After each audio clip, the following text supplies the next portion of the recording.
Hello, everyone. Welcome to another episode of the I.O. Panel. This is episode 225, being recorded on Sunday, May 2nd, 2021.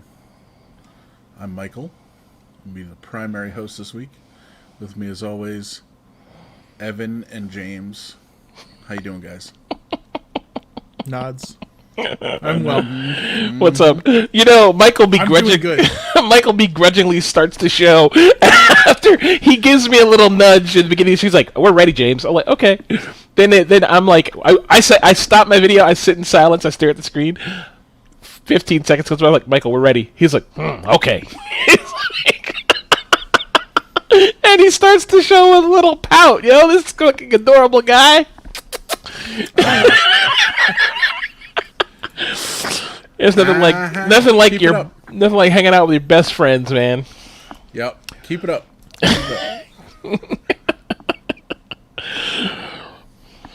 So, Evan, how was your week? Mm-hmm. Well, my last 2 weeks were spectacularly uneventful, if you can believe it. You know, everyone knows I'm a man about town, as the kids say. I'm a socialite in my little area of the world. I don't appreciate that laugh, James. I mean, I'm just laughing because I understand. Yes, We're all... I'm a You very know how it is to be a man of the community. world? Yeah, we're all very busy. We all do many things. Yes. Fair amount of sitting about. Right. Well, I like to consider that pondering. Yeah, there you go. Like to ponder and True. really put a lot of mental effort into figuring out how we want to shape the world around us. Now, a lot of the times, to the layperson, it looks like we're doing absolutely nothing. Or sleeping. Right. I mean, sleeping is when I get a lot of my thinking done, Yeah. I think. Because I'm not awake, but, you know, we'll go with that. This is subconscious. This is big brain, big brain thinking, big brain time. Yeah, all of my energy goes into building the world Yeah. in here. We've all seen Inception. I mean, that was a documentary. Correct. I am Leonardo DiCaprio. Oh, boy. Can't Wouldn't that be you nice? see? Wouldn't that be Do you nice? see? Right. But yeah, man, it's really, really chill last couple weeks. I think I closed like 2 tickets last week at work. There was nothing going on. Had some Taco Bell Didn't you have to last night. go into work? I went in for, I guess my time frames are all mixed up here. I did go into work for a week straight in the building. I don't think I get hazard pay. I need to petition the government for hazard pay in these trying times. But yeah, we pulled out a bunch. I think it added up to close to 200 servers and old Solaris servers and disk array modules for 15-year-old SCSI storage. There were a couple racks of 30. That was more than 30. I would say approaching 40 1U servers that had 3 36 gig SCSI drives in them. And they're like, these are old mainframe storage arrays. We're like, why are they still here? So we pulled those out. Got a lot accomplished.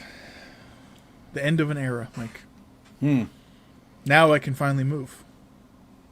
Right. Now you're like Scott Bakula in Quantum Leap. Now you can finally My job here is done.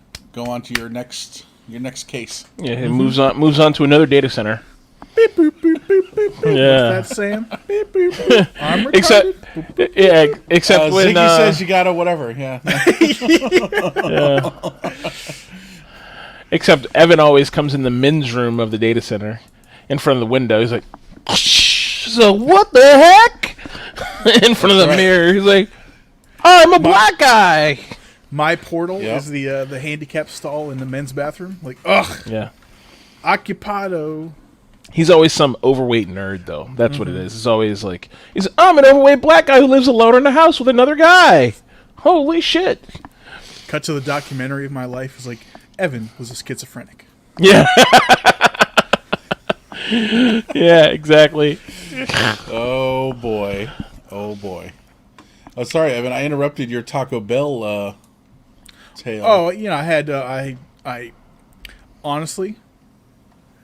there was an ongoing joke between Mike and myself and maybe a few others a while back where it was impossible to spend over $20 at Taco Bell. Like, you could order the whole menu, it'd be like $19. It's no longer true, but they have some more premium items these days. One of them being the probably made for family nacho pack. It's $10. It's like basically a pizza box of nachos. And the way I personally like to order it is no beans, extra beef, extra sour cream. And it's delicious. Mm-hmm. So it's $10, it becomes $12? Yes.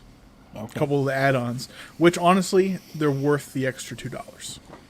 Me and Michael destroyed our buttholes at a Taco Bell for more than $20. Oh, yeah. Remember that time, Michael? At the Beltway Plaza? At coming back from Pittsburgh? When you guys shared the toilet that time? No. Whoa. No. It's like shit in between my legs. That's a horrible thought. The widest possible stance. Me and Michael were broke, and we're driving back from either we're going to or coming back from Pittsburgh. And we stopped in Breezewood. We had been working at CompUSA, and we were working... we went to Pittsburgh for the week to help them do something at the store up there. Like open a new store or something? Yeah. You were like redoing the inside? Yeah, redesign, something like that. I don't know. They were having a tax-free weekend or something. Was that it? Yeah, so they needed extra bodies there.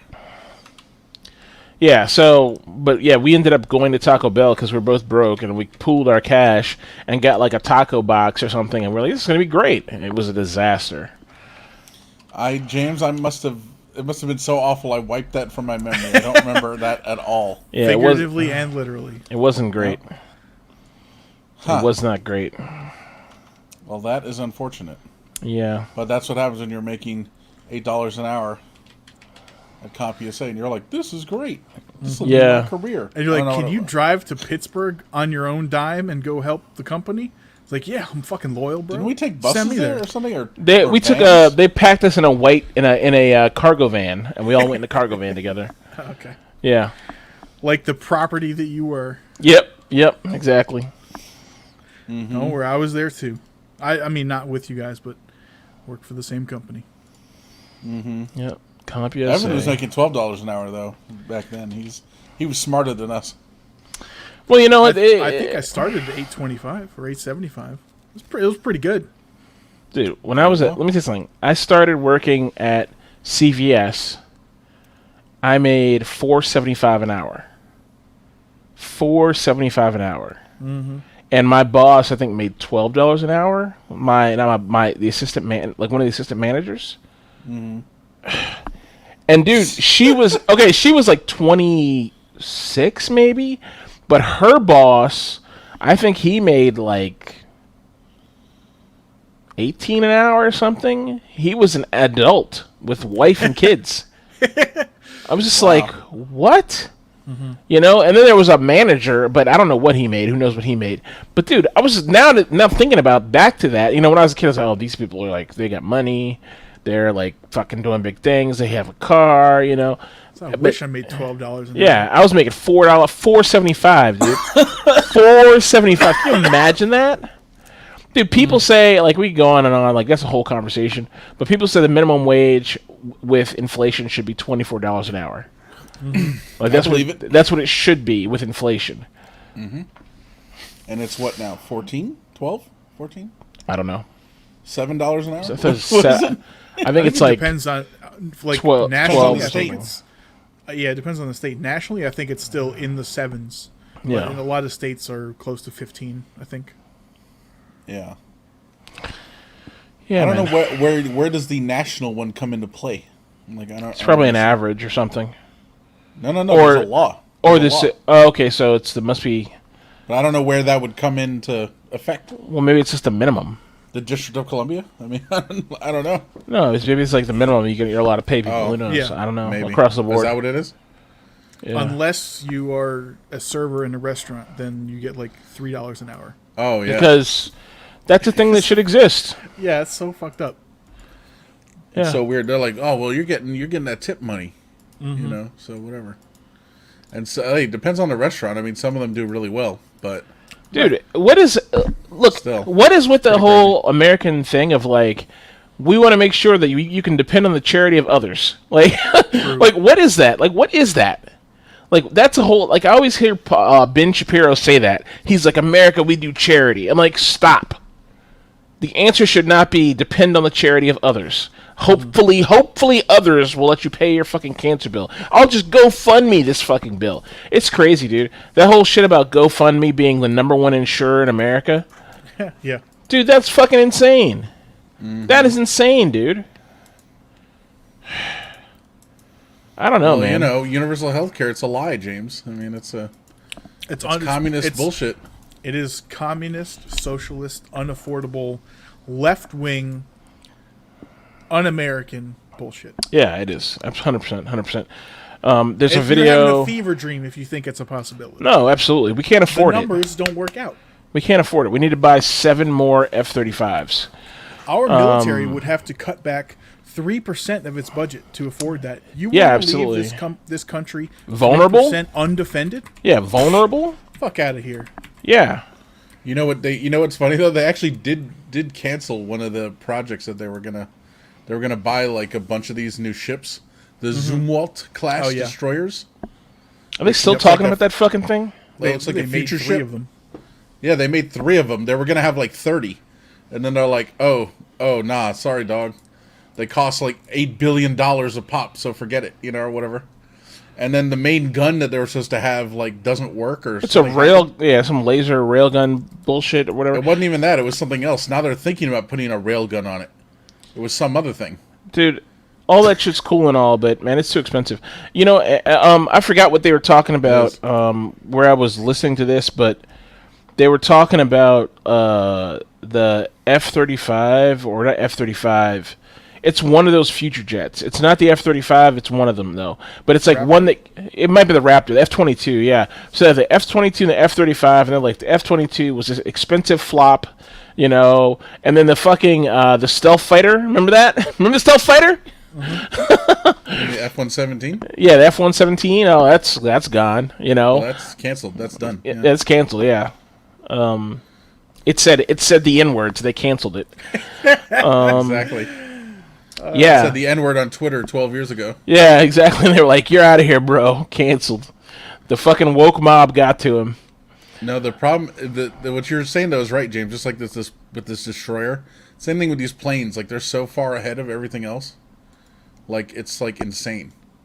Like they're like. I mean, they look good on paper, but you can't build what's on the paper. They're they're good. They're very expensive. Yeah. And it's like, what do we actually use them for? It's like nothing. You sell them to other countries. Yeah, that's they that's don't well, really that's do part. that. I mean, that's part of it, though. They want to sell some of this stuff, but the thing is here, they buy this stuff, and there's nothing wrong with having the futuristic best shit. I think that's fine, but if you're gonna have the futuristic best shit, at fucking least allow, like, fix this whole contracting process. Like, dude, if you set the budget at, God forbid, $300 or $400 million, which is a drop in the bucket for these projects. It's not even nearly what these things cost. They cost way more than that. But let's say you set it at $400 million. The fucking goddamn thing better cost $400 million. You better not fucking go over. And maybe we need to set more realistic goals. Maybe if they ask for $400 million because they're trying to be the fucking bottom boy, say, look, we're going to give you $500 million. Mm-hmm. Okay? Because we want to make sure we get there. But you better come back with some fucking change. I want my fucking change. Seriously. I mean, This whole bottom bit shit is like ridiculous. That's probably why most of these costs is the overruns. These fucking over budget shit happens is because people are like, well, we told them 400 million, but really this costs $1 billion to make. We're just gonna fucking stretch this shit out for 11 more years, and hopefully the government's too stupid to stop us, which is what normally happens. It's like we have right? a $400 million prototype. We're so deep in, they can't say no. Yeah. We'll just get more money. Yeah. Like I'll be straight with you.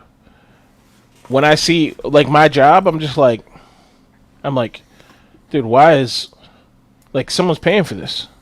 Mm-hmm. Someone's paying. You said you closed one case. You said you closed 2 cases last week. I closed 1 case. And when I say closed, I facilitated emails between the customer and the support team. That's all I did. That's all I did. I didn't do anything else.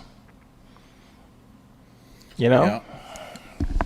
And I mean, I'm just one small part of it, and I am a valuable piece of the interconnectivity between the government and my company, but still, like, there's other things out there, like, that I've seen the government buy that they just never touch. And it's like, why'd you even buy that, dude? Like, where's the fucking...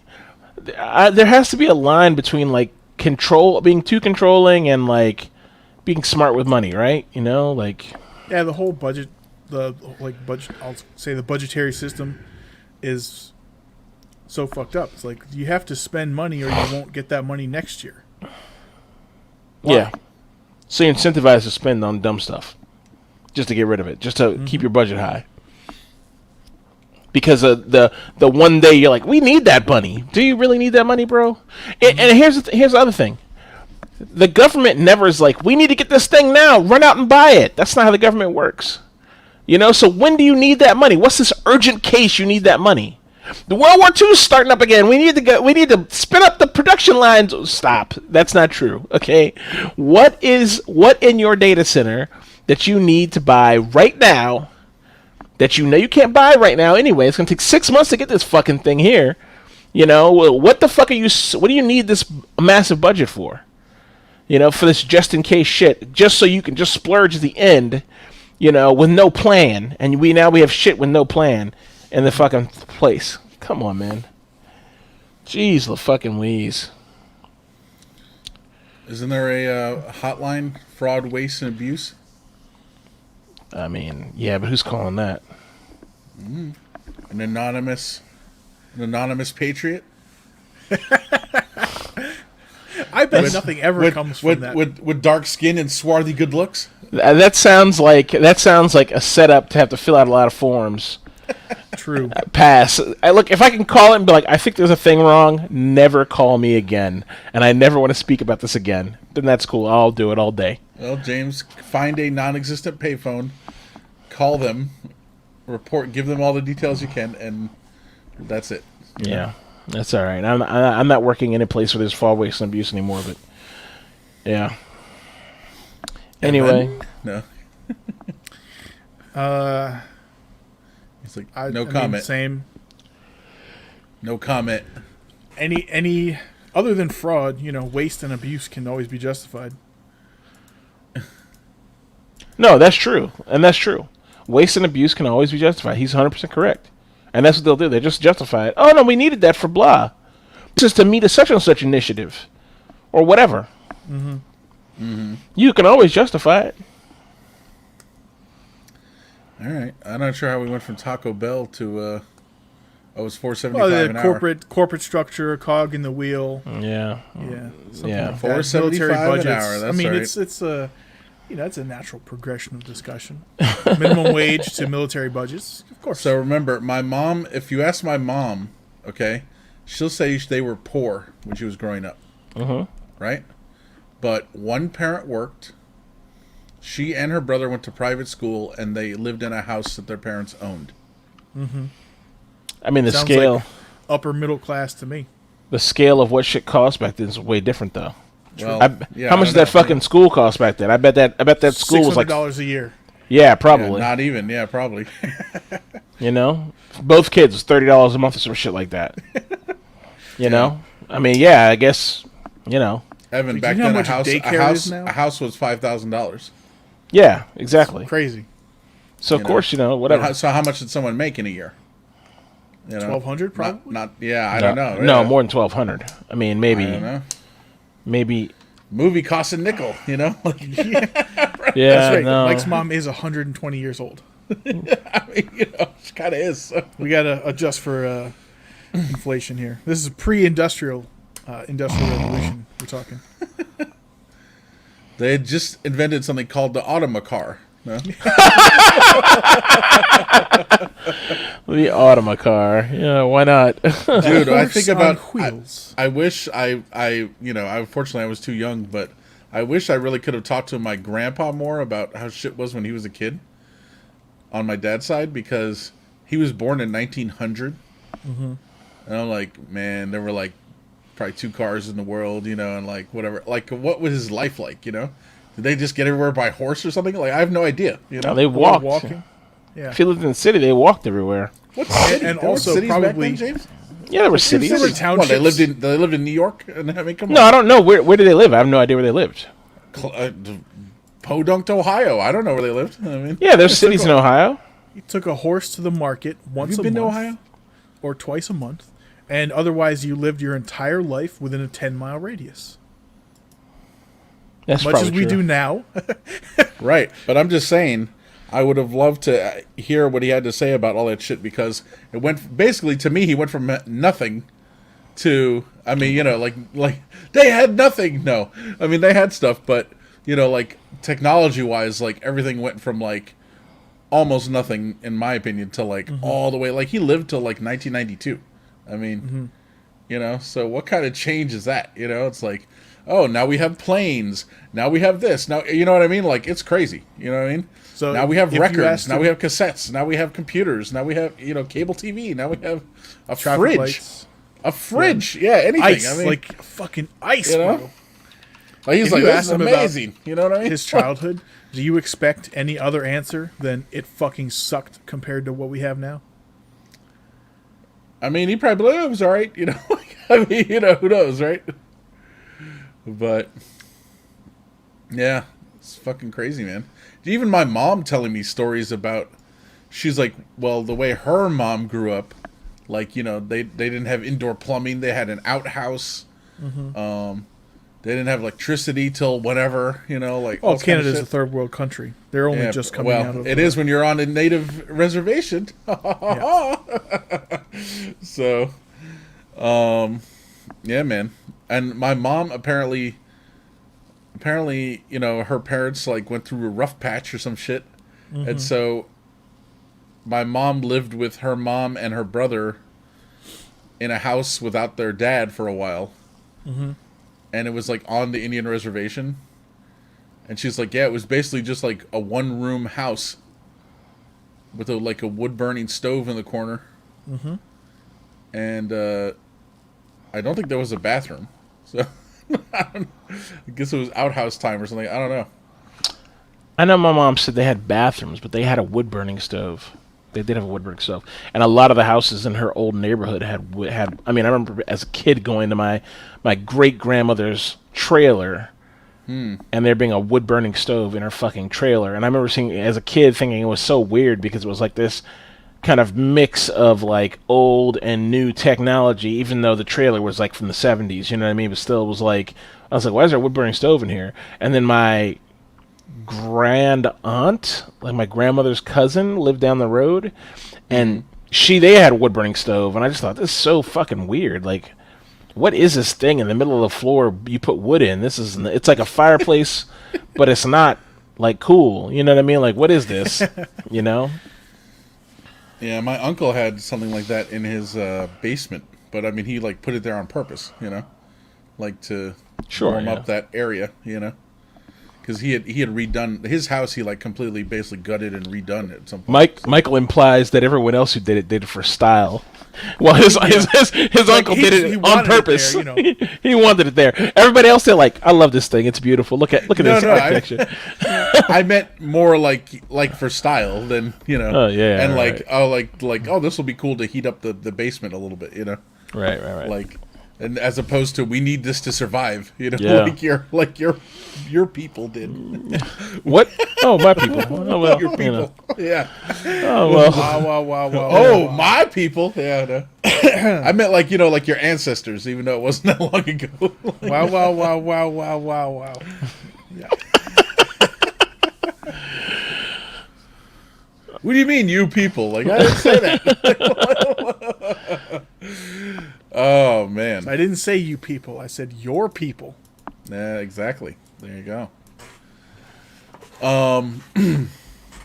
So, very good, Evan. I'm not sure where we were at, but My week was fine.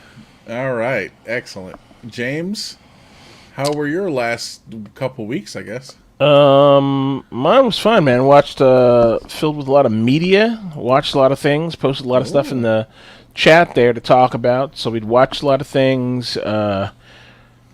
Did some work for work, which was pretty good. Nice. I mean, more than usual, which was nice. What else did I do? Spent way too much money on way too many dumb things. Cool. I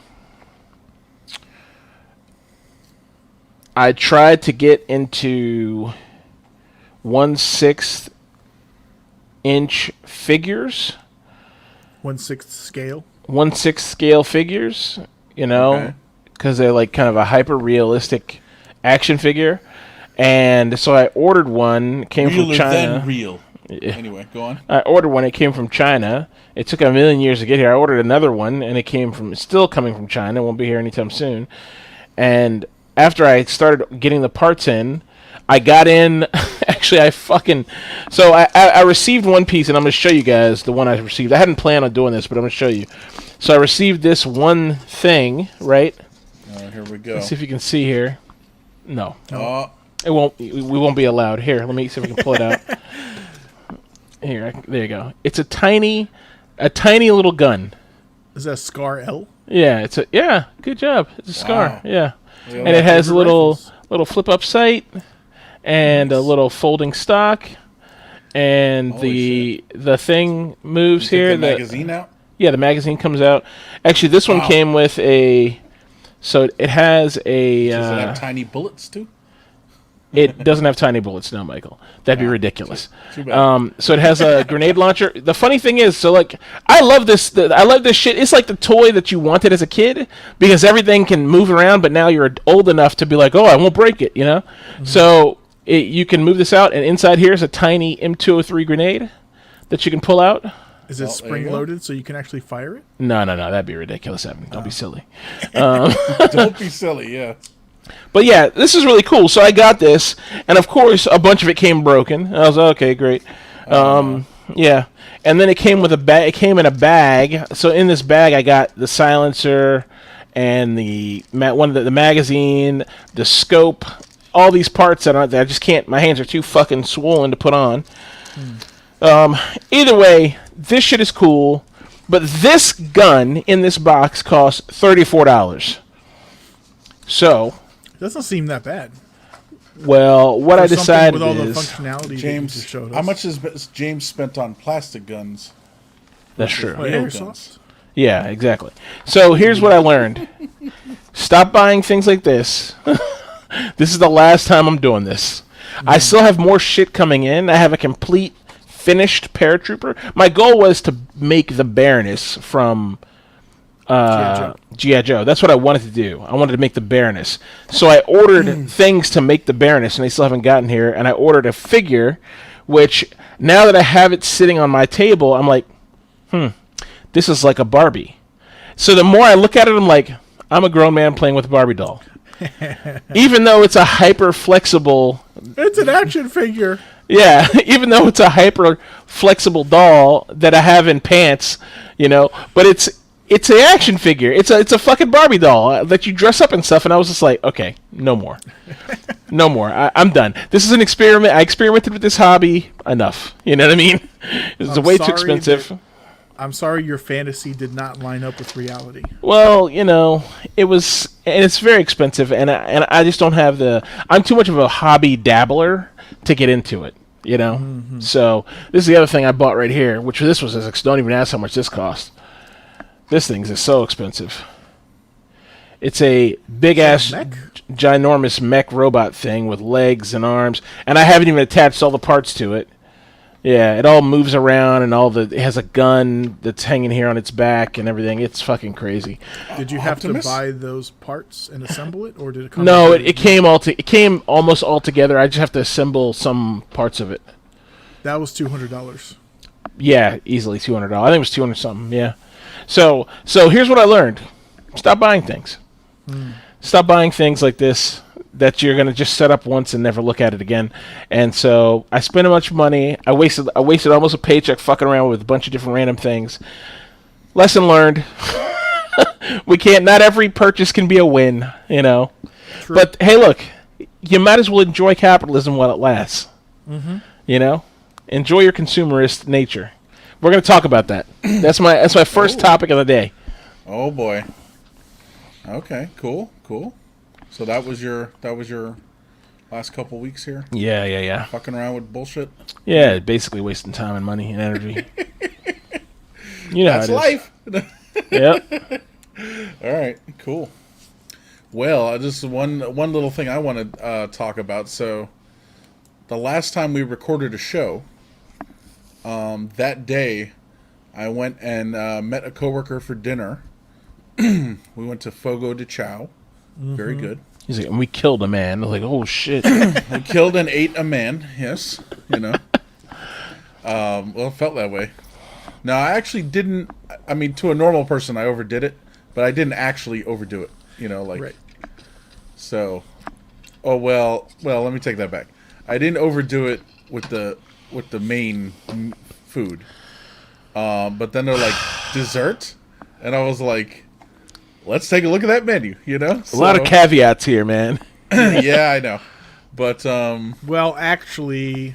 He's like, I didn't overdo it within hour 1, but hour 2, I may have overdone it. But hour 3 was a good one. I did good on that hour. So, actually, it averages out to not overdoing it. Like, Well, I got this dessert, so... it was just me and this other coworker. There was supposed to be a couple other ones of us there, but they didn't make it. But, They didn't make it to the third hour? No, they just didn't make it. He's like, we ate them. They didn't make it. Yeah, they didn't survive. Yeah, we went to Fogo de Chao. There were no survivors. Yeah, no. But so we both ordered a dessert. I don't even remember what it was. I'd have to look it up. But whatever I ordered was like the chocolatiest, densest thing they fucking had. Oh boy! And whatever he ordered might as well have been the lightest, fluffiest thing they had. Mm-hmm. And he was like, you mind, like, I'll have some of yours, you have, like, some of mine? I'm like, yeah, sure. So we, like, cut them up, you know, and, like, kind of split it. Did you intertwine your arms as you fed Yeah, exactly. Yeah. So, dude, so I was eating mine, and I was like, oh, God. I was like, this is really good, but it's, like, really crazy. You know, like, really rich and really whatever. And then eating whatever he ordered, I don't even remember what it was. I was like, oh, it's like, poof. It's like, you know, it was like eating nothing. I was like, you barely taste it, you know, like after eating this other fucking thing. So whatever I ordered was really good. Like Chocodero, some shit. I don't even remember what it was. Good. But it was, dude, whatever I ordered for dessert, like they have the calories listed next to everything now. That by itself was like 1,300 calories. Oh my God. Yeah. It was crazy. Like half a pound of sugar in the one slice of cake. Jeez. Yes. And that's it was fucking amazing. That's do it once in your life. Never do that again. That's dangerous. Yeah. No, that's like you gonna walk out of there diabetic. Yeah. I never order desserts. I always think there's a scam. Like if there's anything they're gonna mark up, it's desserts. Well, it was quite good. So I never think they're a scam, but I don't order desserts as a rule. How much was this piece of cake, Mike? $9? $10, I think. Yeah, $10.75. That's a lot for a piece of cake.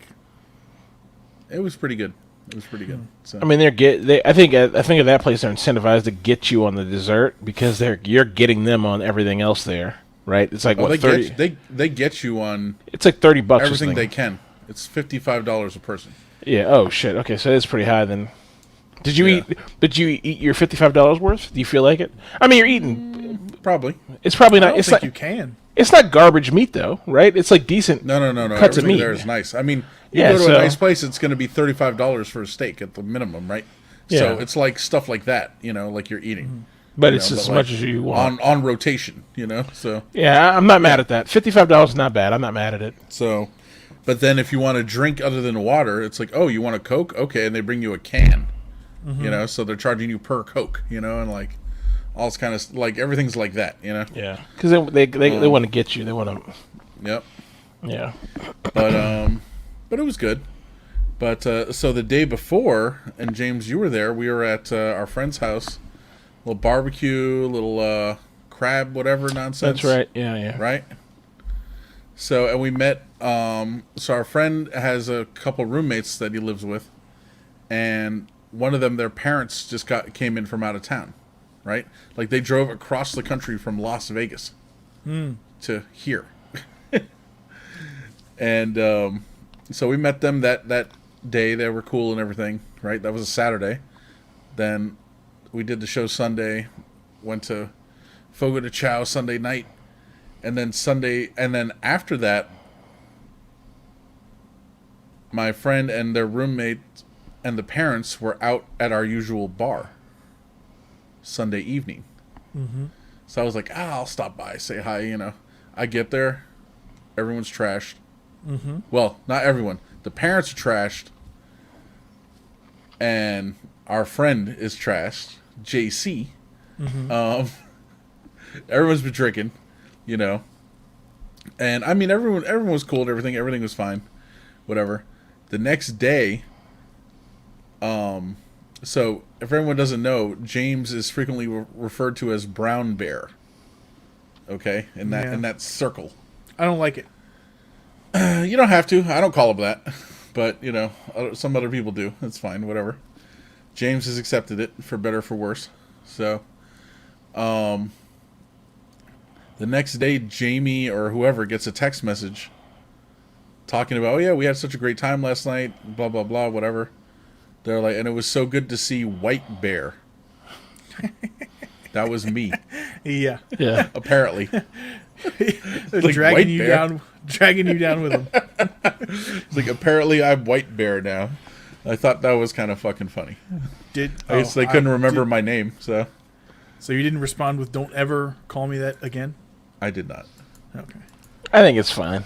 It's like Michael's potential Native American name, White Bear. Oh, there you go. That's white. Is that because he bears the weight of what the white man did to his We all bear that, Evan. Oh, in one way or another. Jesus. Evan, what a poignant and biting response there. I like that. Yep. Cuts right to the bone. Ugh. So that was 2 weeks ago. Since then, not a lot going on. It's just little this, little that. Went into the office a couple times. Mm-hmm. Do some like you went into the server room. Didn't unrack anything. Was just kind of taking stock of what we have and trying to plan out how we're gonna move to the new data center and what's gonna go in what rack and this and that and Give me the rundown on this new data center. blah blah blah. Same thing I Describe did it last to year. me. Well, it's a place I've never been to in Right. Ashburn, Virginia, Okay. run by a company I've never heard of. So Okay. So you are consolidating your equipment into a data center owned and run by another company. yes, as most data centers are. Well, I mean, on a low level kind of thing. I think James and we know what a real data center is. yeah. This is owned and operated by Google. ourselves. Yeah. Oh, right. Excuse me. I forgot. Yeah, you guys are He doesn't get it, Evan. pro He's not- status. I know. Yeah, Pro I'm sorry. status now. He's not from I our know. world. He's not. It's a touchy subject, Mike. I apologize. James got a half a rack now, and he thinks he's big shit. So. Okay. Okay. That's fine. So yeah, went went into the office, did that. I got some cool pictures to show you of how not to wire your stuff. Oh boy. There's a Reddit for that, isn't there? I think there is. If there isn't, there should be. But I've definitely seen pictures online of that kind of stuff before. Probably like cabling nightmares or something. I think there is. I think there is a cabling nightmares. If not, a Reddit is an old webpage that we used to go to for that. But I'm sure there's a Reddit. I guarantee there's a Reddit for that. But anyway, so we went. So did all that, and then had another little day out yesterday. I was telling you guys before the show, the Streetery. White Bears Day Out. Yeah, White Bears Day Out, exactly. Thank you. The dog was there, James, the tiny dog. You know? So Still that was tiny? nice. Still tiny. Getting a little bigger, you know, but still pretty tiny. The other dog was there, the large white one. From Diana and Right. Diana and Danny, yeah, sure. And so that was cool. And then finished the night over at JC's house. You know, a little How's your smoking, father? Little drinking, little pizza eating, you know? We'll reach around. Yeah. We watched we watched the end of a Final Space episode. Which I didn't realize they're up to season 3 of that show. Oh, Final Space, right. You know what? The problem with that show is it's so hard to find. It's an FX show, I think, or something. It's impossible to find where they're fucking showing it anywhere. It was TBS. Yeah, it must be TB fucking Mars. Like, yeah, we watched the one we saw. Was on put it on Network. fucking Netflix, please. Jesus Christ. Yeah, Nobody wants to watch anything on TBS. I only saw it the first season so far. So yeah, I got to try to get caught up on that guy. Well, you know, it's one of those shows where they're like, stream it for free, and you go there and it's like, put in your fucking account from Warner Cable Co. or some shit like that. You're like, fuck off. Oh, that's what I should do. Okay, yeah, I could do that. Because I'm paying $1 million a month for cable. Yeah, Michael, you need to set everybody up with those accounts, man. You shouldn't pay for anything. You should be like, well, if you want access, you can use my cable account to get all the shows you want. You want to watch HDTV? I got you. Seriously. Right. Seriously, because I can't watch any of those shows. Yep. It sucks. I can't watch any of those shows. You want shows. to watch that Honey Boo Boo show or Life After Lockup? I got you. So there you go. We TV, dog. Yeah, there you go. Yeah, man. Just sign in with your cable provider. All right. Yeah, that's something to think about. We'll have to remember that. Yeah. All right, cool. I was actually thinking about canceling my HBO Max, but I think I'm going to keep it just because, like, movies are coming out that are released on there, you know? Like, they're released into theater and on HBO Max, you know? So, I might hang on to that. I did cancel Paramount Plus. I mean, Discovery's about to come out again. They just released a trailer. When? 2022? I mean, No, I mean, sometime soon. Probably September, like it did Yeah. last year. I'm guessing. okay. Yeah. So, I have, 4 months? Cool. Yeah. So 4 months of not paying $10 a month? That's fine. Yeah, sure, yeah. I never watch it, so it's fine. Yeah, I don't watch it either, except for to watch Star Trek. Picard Season 2 also, I don't know anything about it, but I know it's coming. You don't They're watch the filming animated seasons show? 2 and 3 back to back. What's the animated show called? I don't know. Lower Decks. Lower Decks. Is there another animated show coming out, or am I making that Yes. There is another Of the one coming Janeway out one? on Nickelodeon. Yes. up? Oh my god. Evan. Why? I don't Do they think hate will. us? Do they hate us? No, They they're don't hate us. They like money. They're busy trying to do what Disney thought it needed to do with Star Wars. Introduce it to a new generation. Mm-hmm. We have the old content. And space shit doesn't date. You know? As long as you don't have something like women are slaves in this or women can't vote in this, as long as you have shit like that, it doesn't date. It doesn't go stale. The white intergalactic empire. Like, whoa. I mean, but you're right, but there's nothing like that. So Star Wars and Star Trek does not go stale. Maybe the visual reception, like the way it looks, might be like, oh, it looks a little dated, but the concepts don't date. You know what I mean? So The Empire is nothing but a bunch of British dudes walking into rooms being like, oh. Pardon me. I mean, that's fine. I'm not mad at that, but yeah, whatever. No, that's fine. You're right. I'm hoping with Star Trek, we get a Rogue One. You know, like Rogue One was really good. It was a really good one-off. I'd be satisfied if we get a really good one-off of something in Star Trek. Either it's the Section 31, Section 32, or 33 show, whatever, 31. Or 31 show, or something else, or even a movie that's some one-off. It doesn't have to be tightly connected with the Enterprise or any of that shit, but just some cool, some very good, like edgy, high-quality, high-tier. Well told story with a good, like just one good show, something that's not just a normal campy like whatever, you know, like Star Trek now is not even like the old Star Trek movies. Now it's just like action, lights flash, alien ears, chicks, green tits, boobs, action. That's all it is now, you know. So it's like space. Action. Players per second. Yeah, you know, it's just like okay, you know, like that's not a device on the front of the bridge. It's just a barcode scanner you've got attached to the bridge. Have you seen those? You know what I'm talking about? Yeah. I'm like, dude, we've all seen barcode scanners, bro. Yeah, but James, hopefully, Brave New Worlds will be good. I hope so. Look. So let me tell you something. There's a guy who I love on YouTube. His name's EHC Henry, I think his name. Mm-hmm. EC Henry or CH, you know, what does it matter?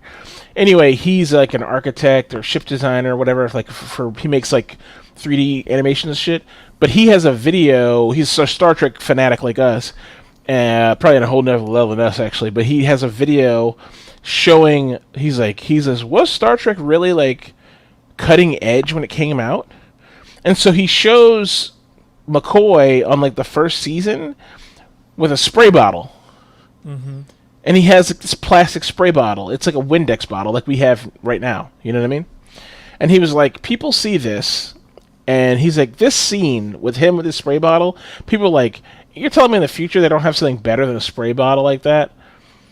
And he's like, look, the date this was made is like blah, blah, blah, 1963 or whenever it was made, right? He's like, the date this was made, the company who made these spray bottles were only made in one place in Japan by one company, and they were like $60 per spray bottle. And they were not even they weren't even in the United States yet. He's like, it did not become a thing for another 10 years in the United States. He's like, but here it is in Star Trek. So this shit was cutting fucking edge when it came out. You know? Like, that's fucking good Star Trek right there, right? Like, that's some good shit.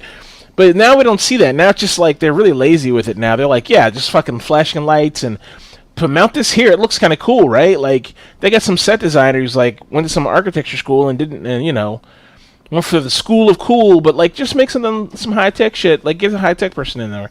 Anyway, all right. I digress. I'm on a fucking rampage. Since we're talking about stuff we hate about Star Trek. Oh, boy. No, I'm just kidding. I was watching Deep Space Nine last night, and those episode where Cisco got mad about something, and he like smashed his fist down on his desk console, and it shattered. I'm like, okay, we have transparent aluminum according to the original series movies. This is much later. Why is this going to be at least non-tempered glass? Yeah. I was like, well, okay, for effect, everyone gets it, emotional, whatever. But come on, people. That's the inferior Cardassian glass. You know what, Mike? That's true. I actually believe that. Actually, I'm pretty mollified. I'm like, oh, okay, cool, makes sense. Yeah, the base was built to the lowest bidder standards of the Kardashians. True. The rules are a little different in Cardassia. They don't care. Yeah. Tarek Noor. Mm-hmm. Yeah, there you go. Yeah. Whose twin is Tarek Soar. No, I don't remember. Oh, God. What is it? Empok Noor. Their first names are the same. Their last names are different. Empek Noor? Is that it? Empok Noor. Empok Noor. Yeah, they went over there like, we're going to look for spare parts. Yeah. And they awoke the Cardassian sleeper agents there who were set as booby traps. Is that what it was? Oh, I forgot. Yeah. Oh, jeez. That's funny. Instead of installing bombs that go off whenever someone boards this station, they had like cryo-preserved Cardassian super soldiers in there. It was like triggered their release when someone beams over. And they're like hunting Chief O'Brien. One of my favorite episodes of Deep Space Nine is, I forget if it's Chief O'Brien or someone. It's Chief O'Brien and maybe like Jake or something. Mm-hmm. And he's like, what file is this? Like, and he like opens some file on the computer and it seals them in the room, and it's like, oh yeah, Bajoran prisoners, please quell this uprising now. It's like, what? like they're the old ore processing hub or whatever. Yeah. Yep. This whole fucking episode is fucking insanity, you know? And someone actually gets killed, like on the bridge, like some no-name person, or the command center, whatever the fuck they call it on Deep Space Nine. Ops. And ops, yeah. Like, cause some no-name person literally gets like vaporized. And then they're like, at the end of the episode, well, all's well that ends well. Like, what about that guy? Like, what the fuck? Like, it's like, goddamn. Poor. They do that a lot though in Next Generation too. Like, so someone got killed, and it's like it's never mentioned or anything. Like, okay.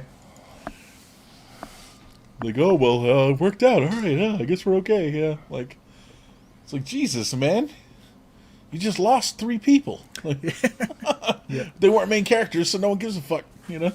Show some remorse, damn it. Mm-hmm. All right. Well, why don't we actually start the show here? Why not? Why don't we go to our first link? 52 minutes in. Yeah. Super modernity. Okay, so I learned about this just earlier this week, and I thought this was just really interesting. And it's like, it puts in words something that I've always understood and thought, but never been like, oh, like it never had it summed up so well. So, believe it or not, I was on TikTok, and this girl was talking about non-places. And she was like, these are non-places, right? And she shows a picture of a strip mall. And I was like, well, it's obviously a place because you go there to do things. She's like, no. She's like, it's a non-place because it's a transient location. You go there to do a thing and you leave. It has 0 cultural significance, and when they tear it down, no one will care. She's like, it's a non-place. Like an airport or a bus station or a bus stop or the highway or the library. He's like, these are all non-places. People go there to facilitate some kind of task and they leave. There's no cultural significance. And I was just like, yeah, go ahead. Yeah. I feel like this is just trying to make places seem more valuable. Well, this is putting labels on things. They don't need to be labeled. Well, listen.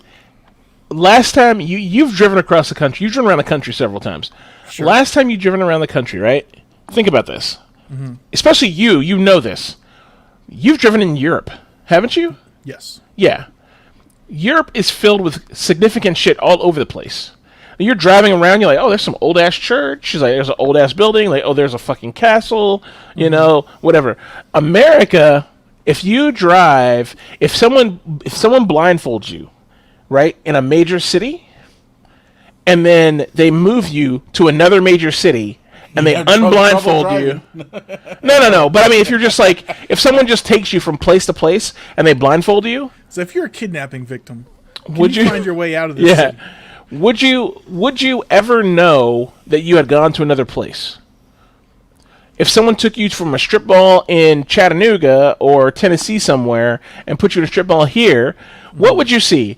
A vape shop, a nail place, a liquor store, a hair salon, maybe, I don't know. Maybe a Subway. A Subway. Like, these are universal things that are all over America in strip malls.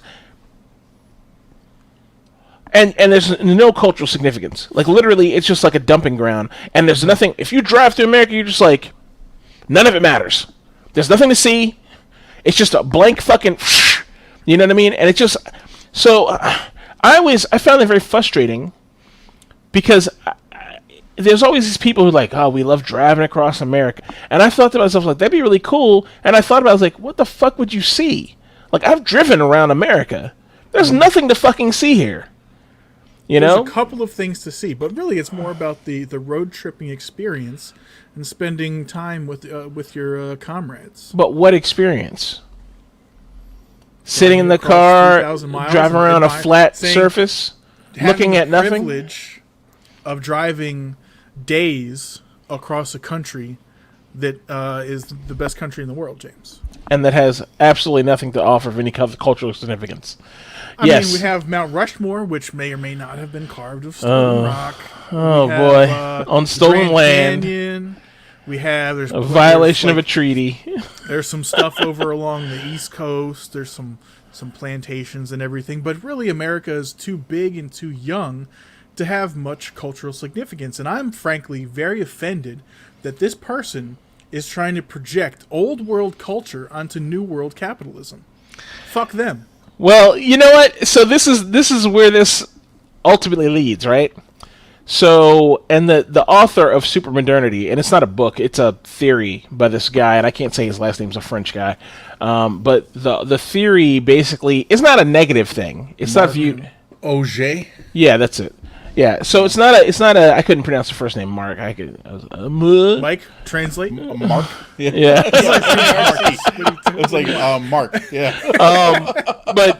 But he doesn't. It's not. He doesn't. It's not negative to them. He's just pointing it out that supermodernity is like basically this kind of.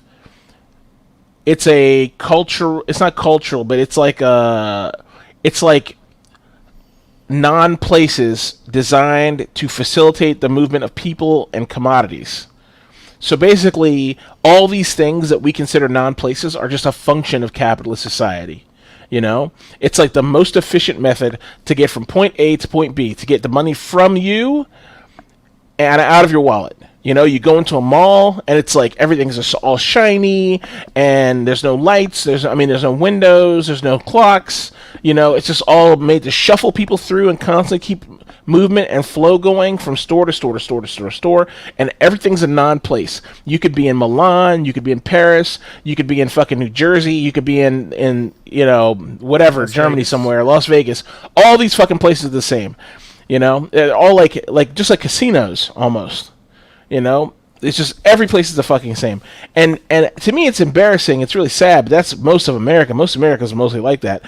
But the whole theory is like, when you go to these places, you're like not a person anymore. You're now you're a traveler. You're a customer. You're a thing with no face. You're just kind of like. You're a robot just going through this fucking maze, and it's a super interesting theory, especially when you think about how capitalism runs America and how like everything here is done for the sake of efficiency and whatever. And it's so funny. I saw a video where guys talking about this, and he shows bus stops in Russia. Mm-hmm. Right? And he's like, one bus stop was like made of tile and it was like a wave going like this. Another one was a weird ass like octagon shaped thing, and then all these bus stops are all different, right? And they show American bus stops, and an American bus stop is literally like a rectangle with a fucking half circle on top. That's it. Boop, boop, boop. Something to block the rain. Yeah, it's literally the bare minimum, and that's how everything is here. Everything is the bare minimum of like total function,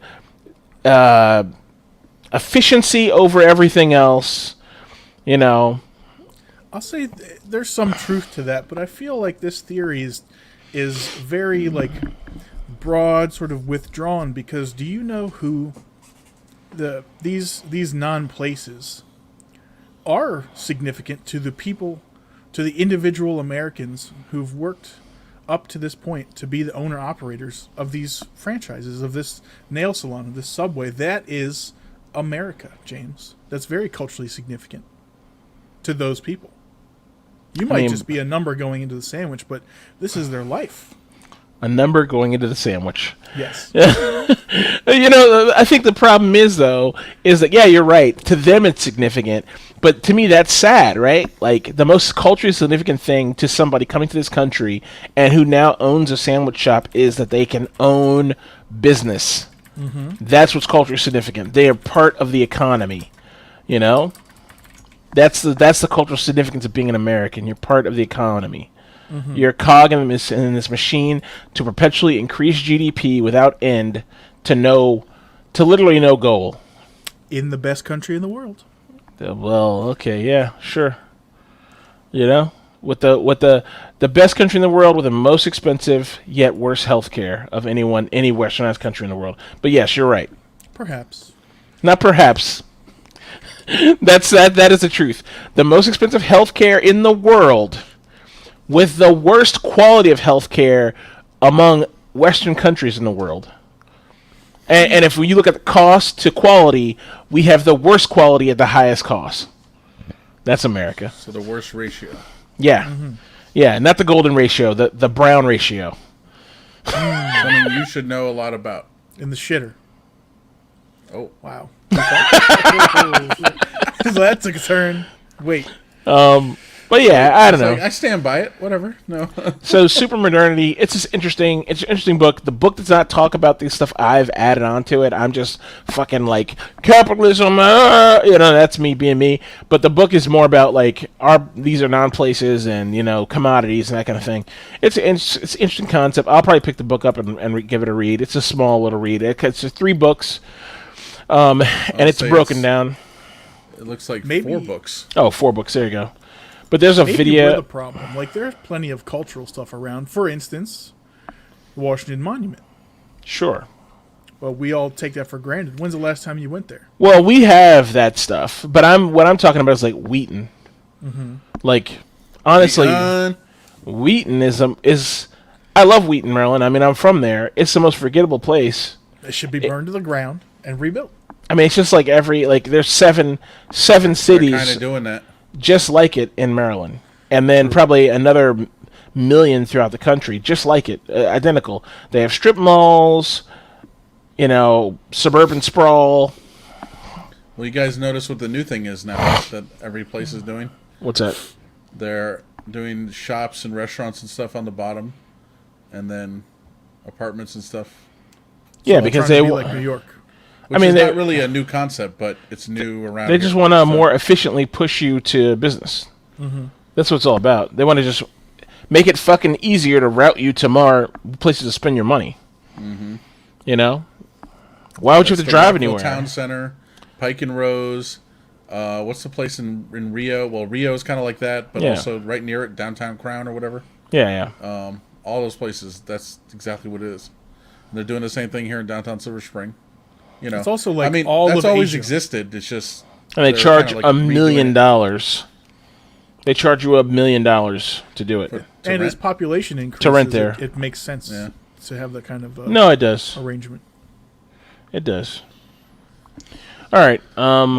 Before we move on, I just wanted what Evan was saying. How I know he's joking, but the Subway shop owner, the this, the that, blah, blah, blah, blah, blah, is significant for them. So that made me think of this thing that I heard, and I just Googled it, and luckily it came right up. There's apparently a website and a YouTube channel that tries to coin terms for things that don't normally have a term. And it's called the Dictionary of Obscure Sorrows. Oh, that's horrible. And so, but specifically, the one I'm thinking of is a term they came up with called Sonder, Sonder. Mm-hmm. It says definition meaning the realization that each random passerby is living a life as vivid and complex as your own. Untrue. No, but that's everyone else's life sucks, the point and they're you're making. A character in my reality. That was the point you were making. You're like, that's significant for them, and that's da.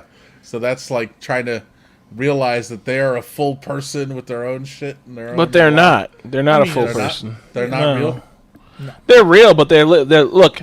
They're NPCs, like James might say. I mean, yeah, I was about to say, all of us are fucking NPCs. You wake up. I mean, I'm not. No, we all are. You wake up, you spend money on things that don't matter, doing things you don't care about, for people you don't like, and then you fucking go, and then you die. You should not be an NPC to yourself. Michael, if you are adding value to something other than nothing, if you're not adding value, you're a fucking NPC.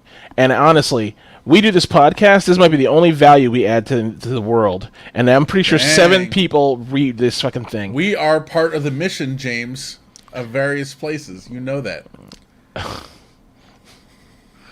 Yeah. Look, we're NPCs. It's okay. We're NPCs. All our friends are fucking NPCs. If we get fucking Thanos snapped out of existence, nobody's gonna be like, "What happened to those guys? They added so much." No, no. Jeez, James, it's just how it is. James has such a low opinion of. It's not himself, it's not a low opinion. And his friends. It's not a low opinion. I mean, look, we add value to each other, sure. You know, we're having a good time. We laugh, joke, and cry, and it's great and all, but it's just that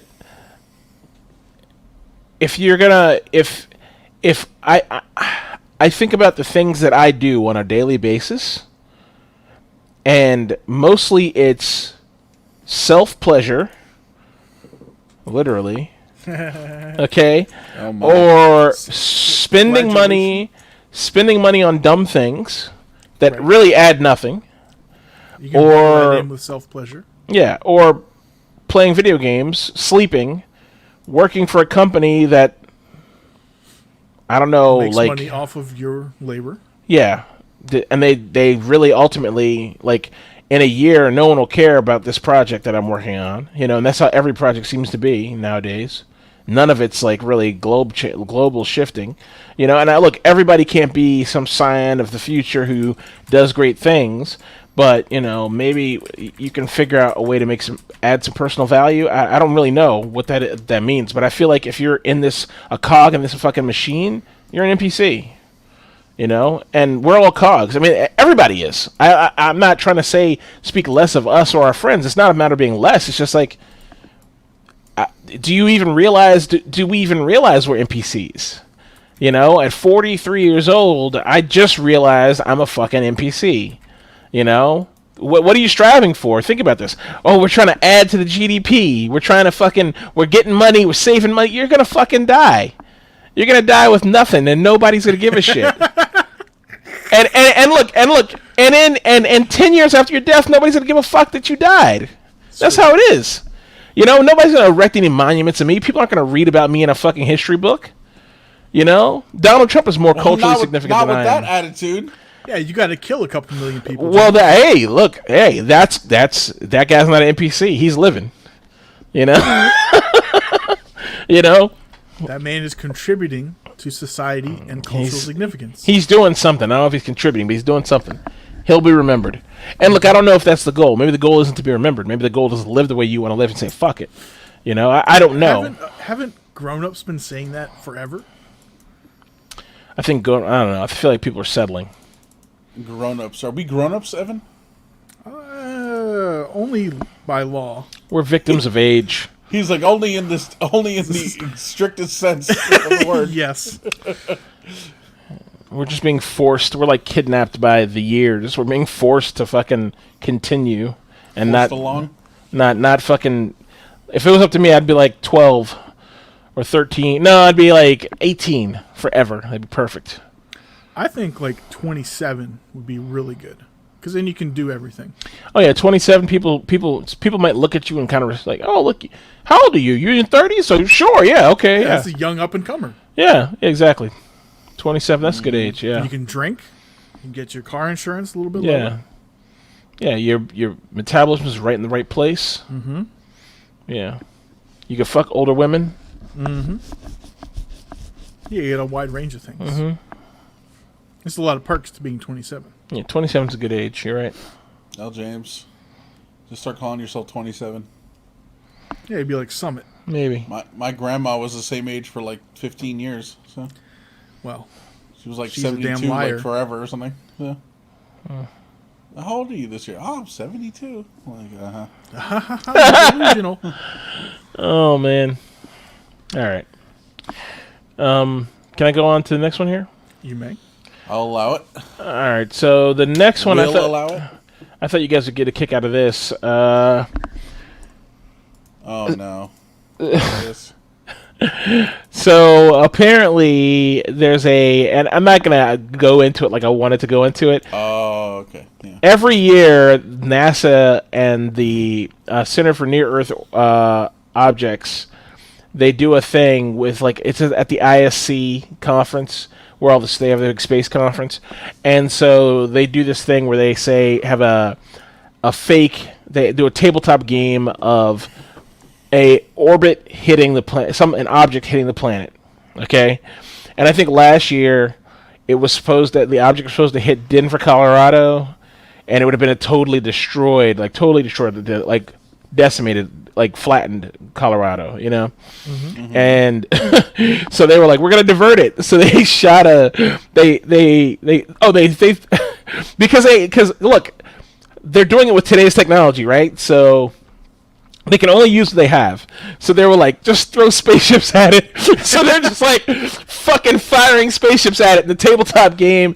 And then they finally diverted it. But they only diverted a piece of it, and another piece of it splintered off and destroyed Manhattan. It's like, okay, you fucking lost. Fair trade, I guess. Yeah. So this time, the object is going to hit Germany or something like that. So I couldn't find what the result was. It was over on Friday, I think. So maybe the result will be released on Monday.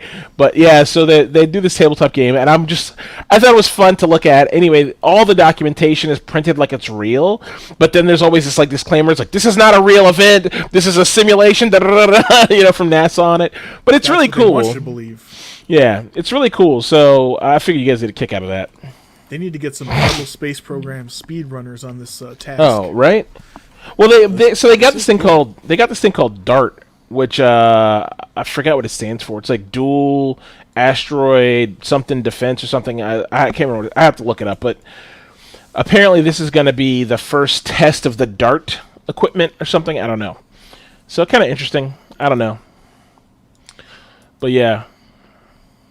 That's it. That's all I have for that. What is the most efficient way to divert an asteroid? Like land a rocket on it, and soon enough, and then land go like 30 half a rockets on degree it. a day. Yeah, I feel like that's what I heard. That they were talking. There's a plan for some future.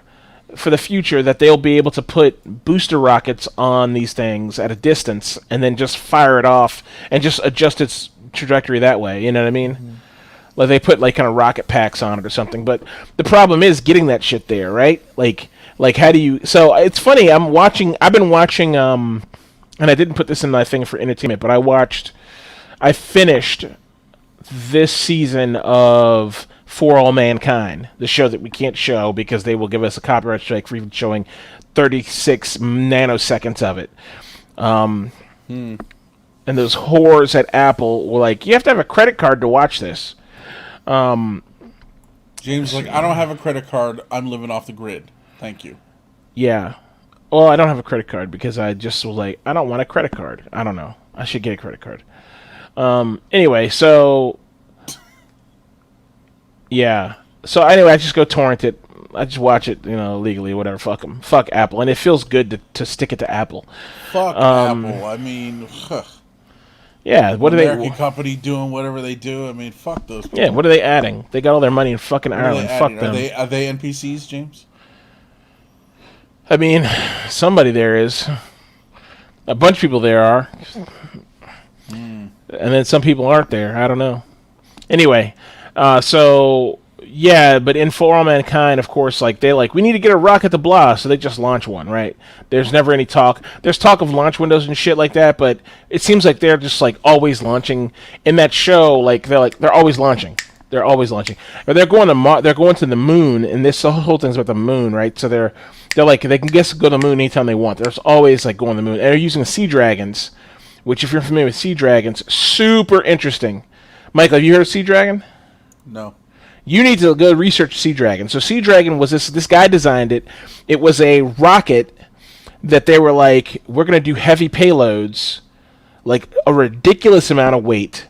It's going to surpass the Atlas missile system or whatever the old one was that they use. I think it's the Atlas. It's going to surpass the Atlas by far because we're going to do this. We're going to launch underwater. Mm-hmm. So the whole thing is sunk underwater. The only thing that's sticking up is the escape, the launch escape rocket thing.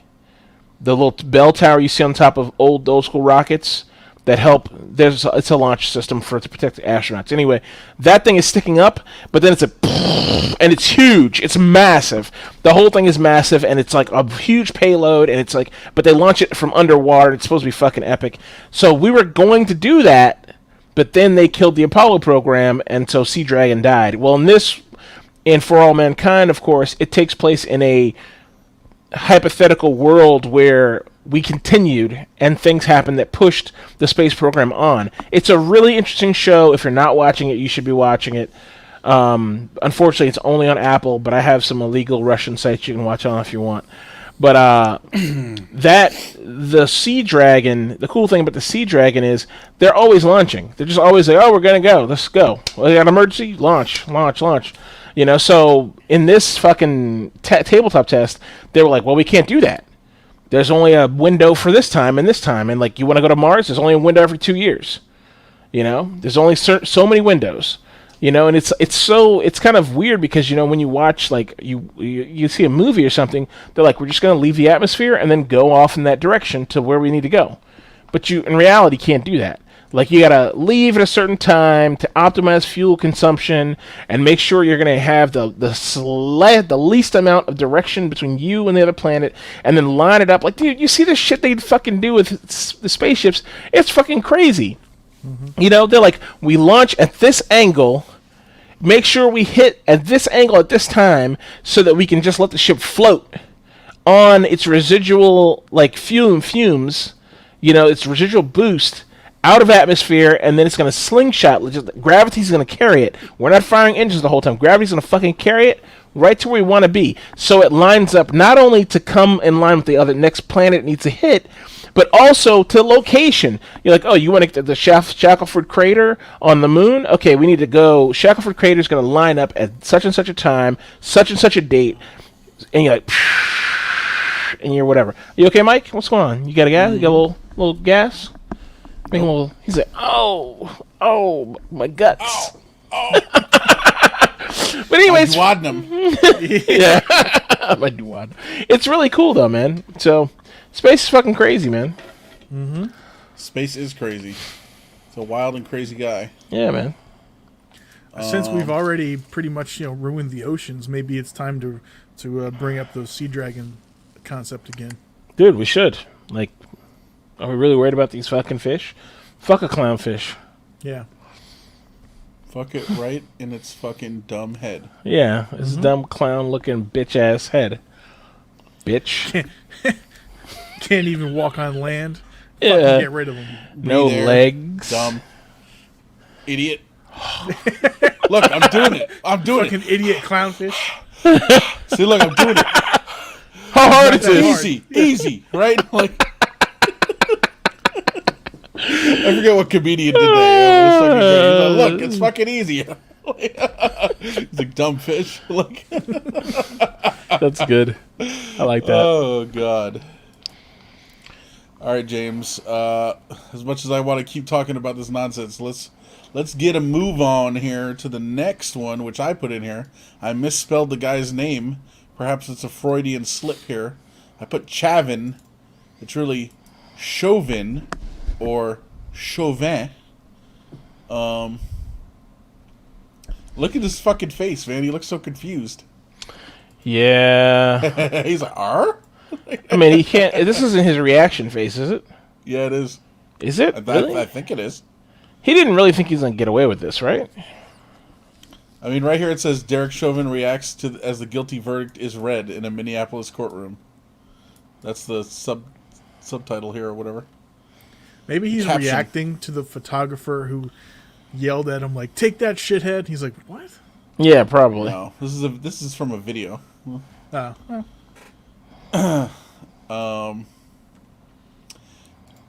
Yeah, so I mean, I just found a random article here. We don't really have to talk about whatever's in this article, but so I don't think we talked about this on the show because we haven't had a show in a couple weeks. But yeah, so Derek Chauvin has been found guilty. Mm-hmm. Now, I mean, it was kind of hard not to find him guilty, but it was still like, what's going to happen? What's going to happen? What's going to happen? And I mean, if they found him innocent for some reason, there would have been fucking riots. Sure. Absolutely. They'd still be going. Mm-hmm. Oh, probably. And definitely in Minneapolis or wherever, but perhaps in other places too. Mm-hmm. Oh, yeah. no, without doubt. Sure. It'd have been a bit retelling of the fucking riots from last year or whatever. Yeah. Sure, absolutely. They were boarding up the District Taco right here in my neighborhood. Like I was like, God damn. Yeah. Like, we expected trouble here. I think because of the metro station. Anywhere where people have fast access to get from here and there, they're probably like, we need to fucking protect these places, which makes sense. Yeah, I guess so. But yeah, so I saw this. I was like, okay, I knew he's gonna. I mean, there's no doubt he was gonna go. He's gonna get it. You know what I mean? I didn't. I mean, maybe that's foolish of me, but I was just like, yeah, of course he's gonna go to. Of course they're gonna get him for this. Like they know what's gonna happen. You know, the sad thing is, right? And it's not sad, right? He's guilty. Mm-hmm. But the thing that bothers me is that I feel so confident that he was going to go away because, and you can't say he's going to go away because they know what will happen. So you don't want the legal system to be burdened with well, we got to put him away because we know what will happen. You know what I mean? Like, that's scary. You know, you want the legal system to work because it works, because people are actually truly guilty. I mean, in this case, he's guilty. He's a dirtbag. You don't keep your knee on somebody's neck for 9 minutes and they're handcuffed. You don't need to control somebody like that. You just don't need to. You know, you had 2 other cops with you. Just fucking sit on him. Or put him in the fucking back of the car. Why don't you do that? Why don't you put him in the fucking patrol car, you fuck? You know? So, yeah, I don't know. I've heard people, of course, I've heard a lot of conservatives, you know, saying, oh, well, you know, what is this? Cops are going to quit and this, that, and the other thing and all this kind of stuff. But I'm not worried about that. I'm just more worried about, like, the day that someone goes to jail because, you know, it's some kind of gray area bullshit. It's like, did they do it? Is this actually a bad thing? But they go to jail because the crowd is upset. You know what I mean? Because the mass is up. The mass audience is angered about it. And people are like, well, look, we can't afford $1 billion in property damage. You know, this is America. The power of the mob, and James. Capital means everything. We can't afford. We can't afford those property damage. Like Evan said, that Subway sandwich shop owner, he's got to protect his. You're right. He's got to continue making those mediocre subs with that delicious bread. Instead of boarding up your shop, we encourage everyone to buy guns so they can defend appropriately. There you go. Their business in the most American way possible. And that fixes a lot of these problems. I'm being serious. Evan's trolling. I'm being serious. Let people buy guns. Let everybody buy guns. Let's start some national gun incentive programs. Teach people to respect firearms again. No, but you know what I mean. Like, actually incentivize people. It shouldn't be a thing that's like some, you know, like buying guns is like buying lockpicks. People are like, you can do that? You know? Yeah, you can do that. You know? Mm-hmm. Who was I talking to yesterday? They're like, I was talking to someone yesterday. They're like, can you own lockpicks? Like, is that legal? I was like, absolutely. It's like, is it? You pull out your kit from your back Basically, pocket. yeah. I have a set in my thing, in my wallet. In your wallet? Yeah. Yeah. Yeah. He's like, that's not legal. I was like, it is absolutely legal. Mm-hmm. I was like, is it legal to use them? I was like, maybe not, unless they're your locks, right? Right. You know? It's like I told him, is it legal for you to own a cable TV descrambler? Yes. Can you use a cable TV descrambler? Maybe not. You know. So same kind of thing. But So, James, you want everyone to have a gun? I mean, if everybody That's has the a answer? gun, I think so. Then what? I mean, I think you need to put in some robust programs to teach people about firearm safety. I think you need to like have firearm safety in schools. Like firearms should be a part of everyday American life. If you do that, then people will learn respect for them. Now, look, there's still going to be like the shootings. Shootings are still going to be a thing that's going to happen, but that's going to happen regardless. If you want to fucking go out and shoot people, you're going to find a way to do it. You're going to go to a store, legally buy a gun, even if you're fucking crazy, and you're going to go shoot people. That's proven a fact. Like, just think about this. This fucking guy takes a gun, and it's like, I need to go shoot these fucking Asian women up. Because reasons. Like, he's driving a car, rationally driving a car. He's not so, like, fucking, that he's, like, out of his fucking mind. No, he's rationally driving a car, parking in a parking space, loading a gun, getting on the parking, and then going to shoot people, and then driving in a car and going to another one. This motherfucker has plenty of time to think. So you know what that means?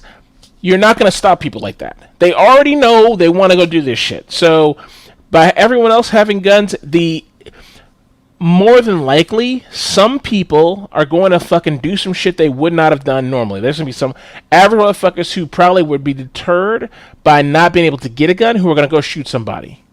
So that's going to definitely... So gun crimes are going to go up. But there's a bunch of people out there who won't fuck with people because they're like, these guys have guns. So eventually, what you're going to have is a big-ass spark. Gun violence is going to go up for like a summer. Okay, they're going to call it the summer of hate. Mm-hmm. All right? Or the summer of lead. I like that better. They'll call it summer of lead.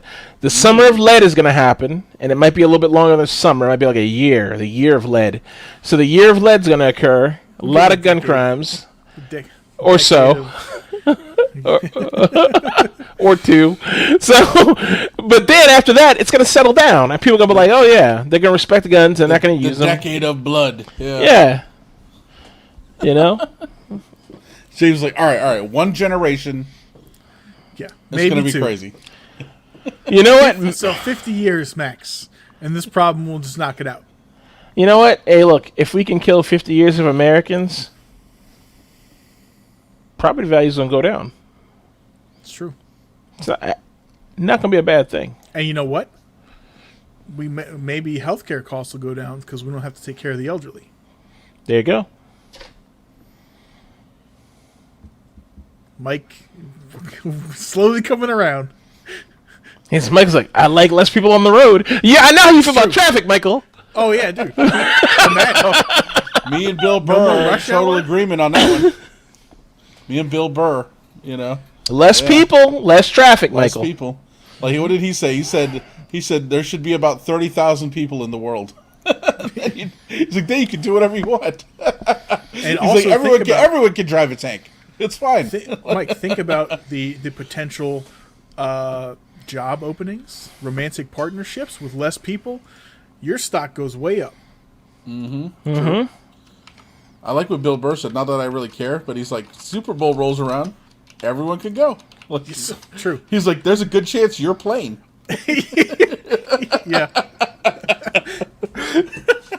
Yep. It was like, that's pretty funny, actually. Yeah. Mm-hmm. Yeah, man. All right. Well, on the tail end of that, we got another one. Oh, James, boy, yeah. Let's go to the next one. So I've heard different reactions on this one. James, Is this the stabbing girl? Yeah, have you looked into this one? I mean, I heard the highlights. I don't really know a whole lot about it. Go ahead. Let's hear it. So, well, from my understanding, some teenagers having a fight, whatever that means, like out on the street, and one of them ended up calling 911 for assistance. The police show up and end up shooting that very same teen who made the 911 call. Yeah, that's what I heard. That's the high the 10,000 foot view, right? That's the high whatever, right? You know what the street has to say, Mike? What? Nothing. Snitches get stitches. Right, exactly. I was going to say Nothing, because what she just said. Yeah, exactly. But from my understanding, the cops rolled up. They get out of the car and they see a girl about to stab another girl in the neck with a knife. And so they shoot the person wielding the knife. And that person was the person who made the 911 call. Okay. Okay, that's the additional detail I've heard that I was not aware of. That is a very reasonable reaction by the police, I would say. I would say so too, if that is in fact the case. Perhaps they could have used a taser or something. Was there like warning issued? Don't stab this person in the neck. We're going to shoot you. I'm not really worried about that, but yeah. I don't think that was even on the table. But I agree with Michael. I'm just like, I think it's a certain point when you're just going to get shot.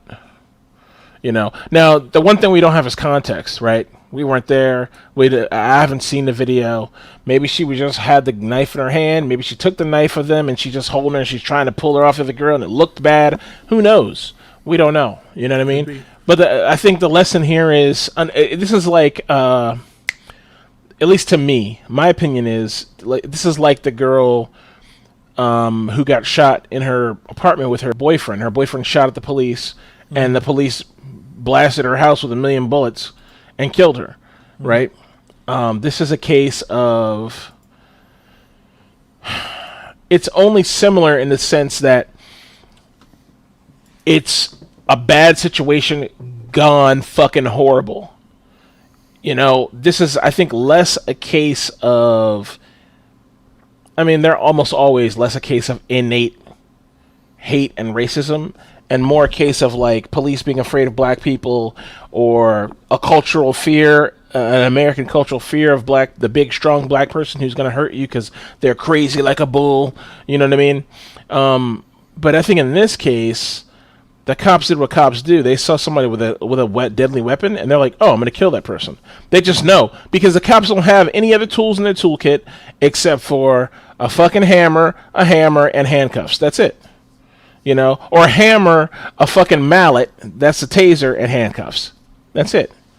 You know? James, you got to make a choice. In that situation, either one person dies or two people die. Exactly. You shoot the one with the knife, or you let that person stab this other person. Potentially kill another person. Then you shoot the person with the knife. Yeah.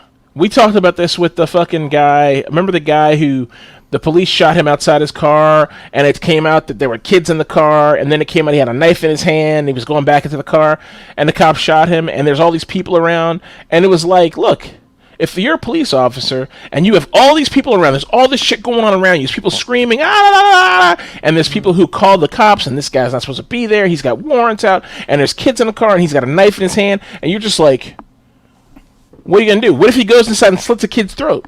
Then they're going to be like, you didn't react fast enough. You didn't save that kid's life. You got to go to bed with an innocent's life in your hands. So they shot that fucking guy. And you know what? It's fucked up, but when you're a police officer, you're operating with the limited, less information than is likely, and you have to do what you have to do. I'm not mad at this. It's really fucked up, and I know a lot of people will be upset with me for saying this, but I'm not gonna go and fucking go screaming because like, oh, another black person was killed. This is a case of shit happens. You know, if you call the cops, don't be fucking walking around with knives and shit in your hand, because cops aren't gonna distinguish. They don't give a shit. They are not gonna fucking distinguish. People need to stop fucking thinking this shit is like a movie. The cops are going to be like, put the knife down. No. Especially if you're black. If anything, that's the case. If you're black, they're probably not going to be like, put the knife down, sir. Oh, shoot him in the hand. They're not going to do that. They only white people get shot in the hand to they get the gunshot out of their hands. Black people don't get gunshot out of their hands. So if you're black, don't dawdle. You stab quickly and you toss that knife away.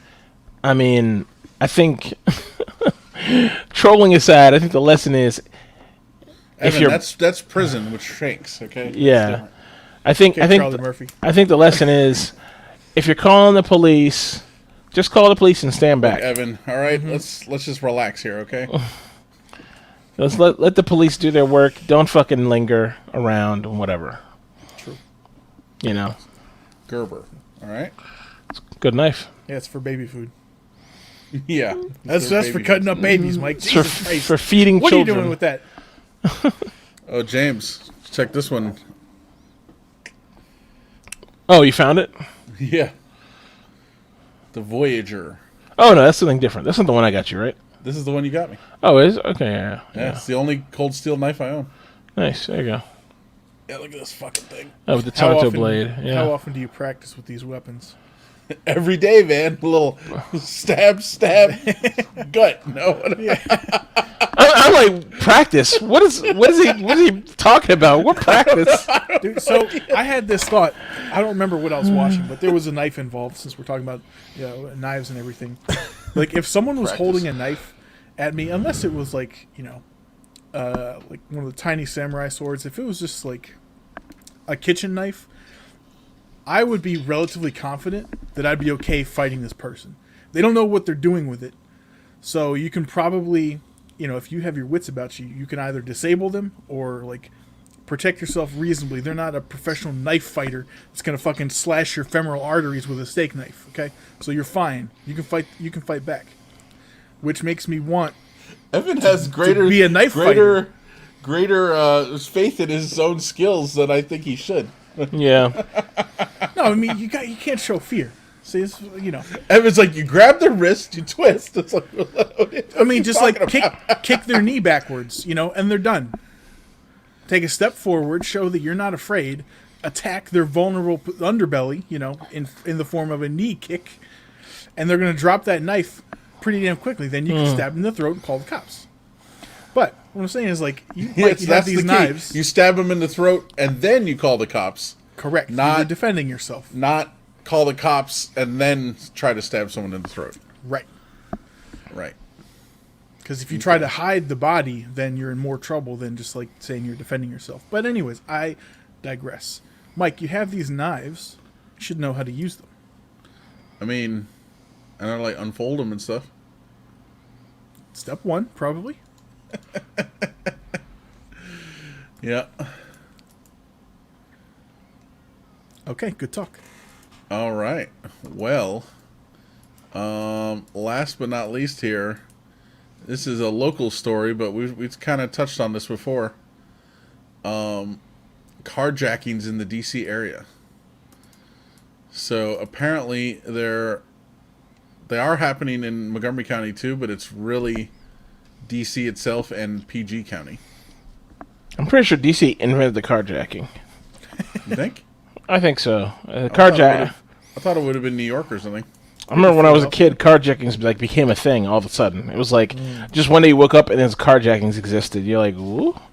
I remember that. I remember being really shocked. They're like, people are stealing people's cars with them in them? Like, what the fuck? So this is 207 carjackings in D.C. and the surrounding counties between January and April of this year. 207. In 2020, there were 60 during the same time period. It's just people are home, right? People are home. They got nothing to do, so like, man, let's steal some cars and shit. You're desperate for money. Yeah. It's not even that.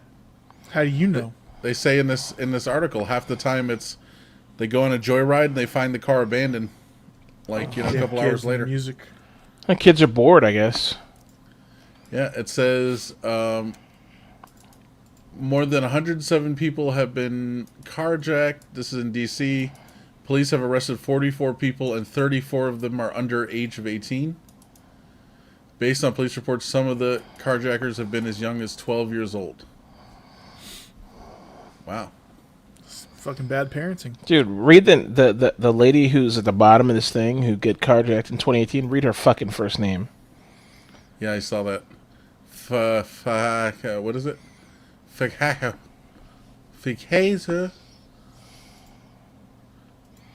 Oh no. Phi Xavier? That's it. Yeah. Jesus Christ. Where is that one? Let's see. I read it earlier. Now I'm trying to find it. Oh yeah, yeah. Her name is PHI Big X AVIER, Maybe she's a rapper. and that's all one word. Phi Xavier last name Holmes, like Eleanor Holmes Norton. Katie Holmes. Sure.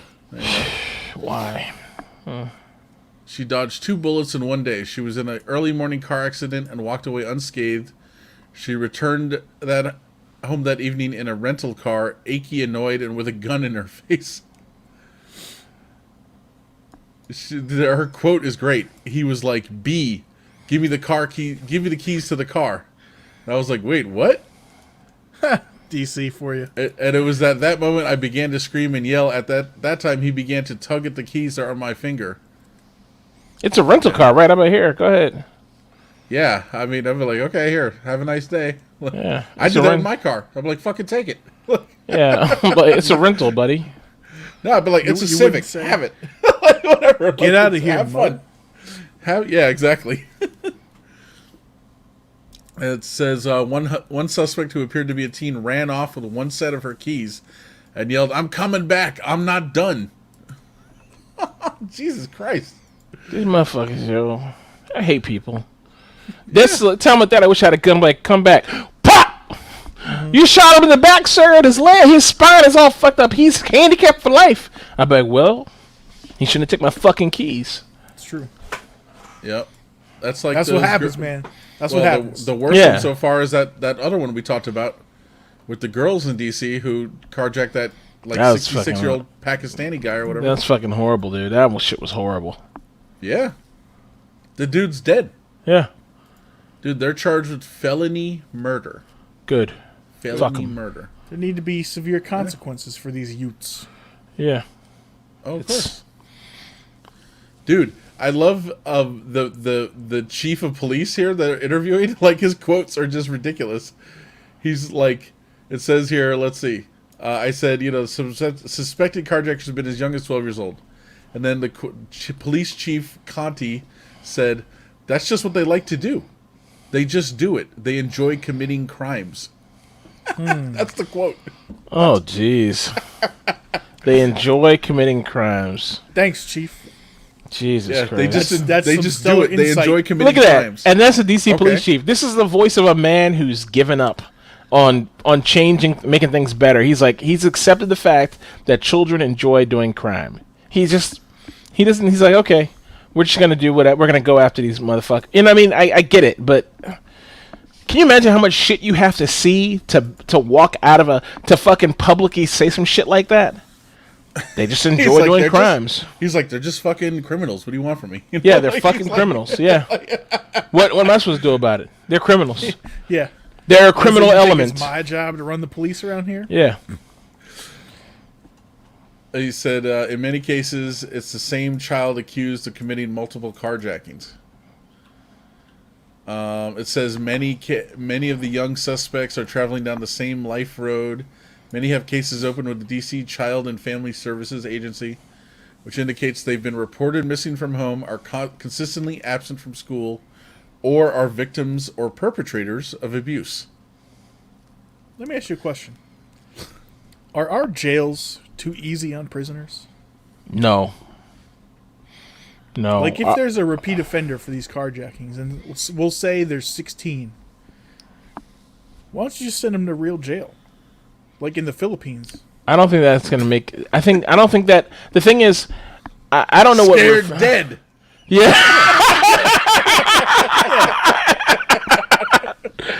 Oh, you like to commit carjackings?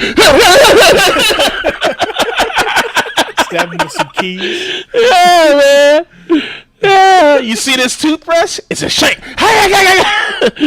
Dude, like I don't think. Here's a question: What's recidivism? What's the recidivism rates in fucking the Philippines or whatever? You don't know. They probably lock these motherfuckers away and throw the keys away.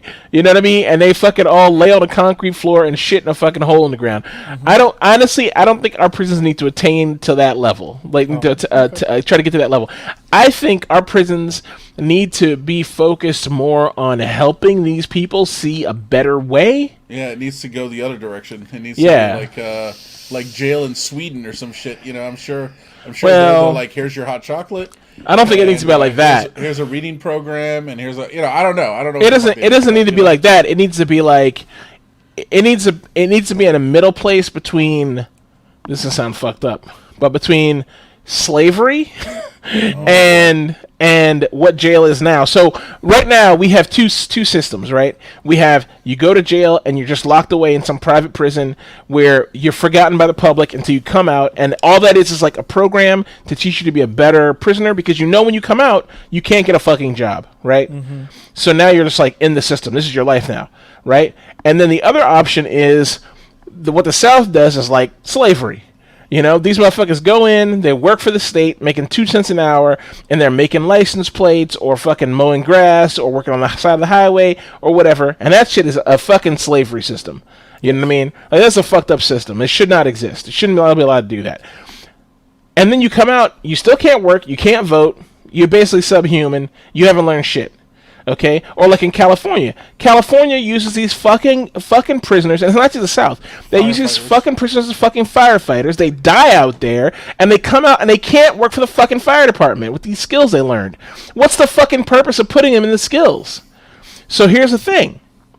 You put these fucking criminals, and you fucking teach them high level classes.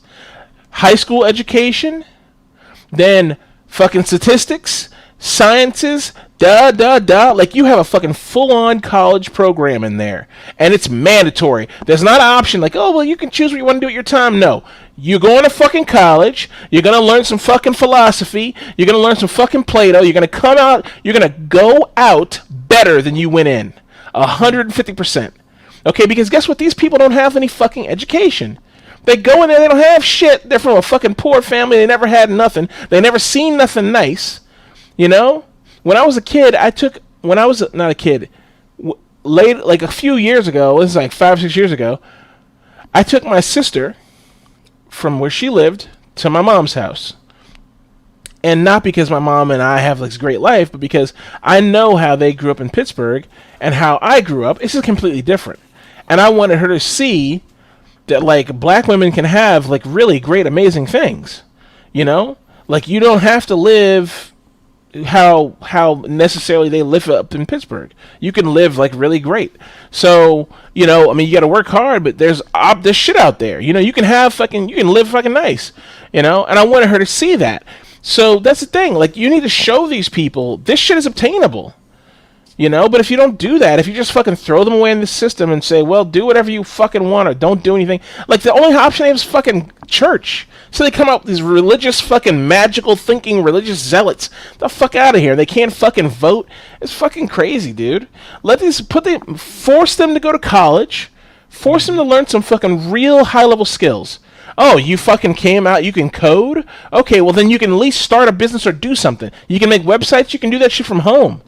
You know, fucking when they leave, like, here's a laptop, here's a backpack, here you go. You know, if you want to sell that shit and go buy cocaine, okay, fine. But more than likely, you've spent some time, you've learned some skills, something that will apply to this world now.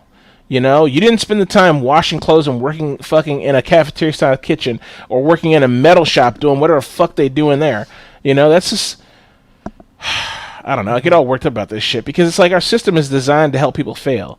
It's all private prisons, right? So recidivism is what they want. This is like a fucking light bulb. The light bulb has to break, otherwise you can't replace it. Hence, fucking capitalism, the circle of capitalism can't continue. Oh boy. I realize my fucking audio level, whenever you listen to these podcasts, my audio level is really high. It's always like, it's like loud as fuck. Sorry, guys. Sorry about your lobes. I'm just I'll bring it down. Okay. Thank you, James, for the black perspective. No, I'm kidding. Oh, God.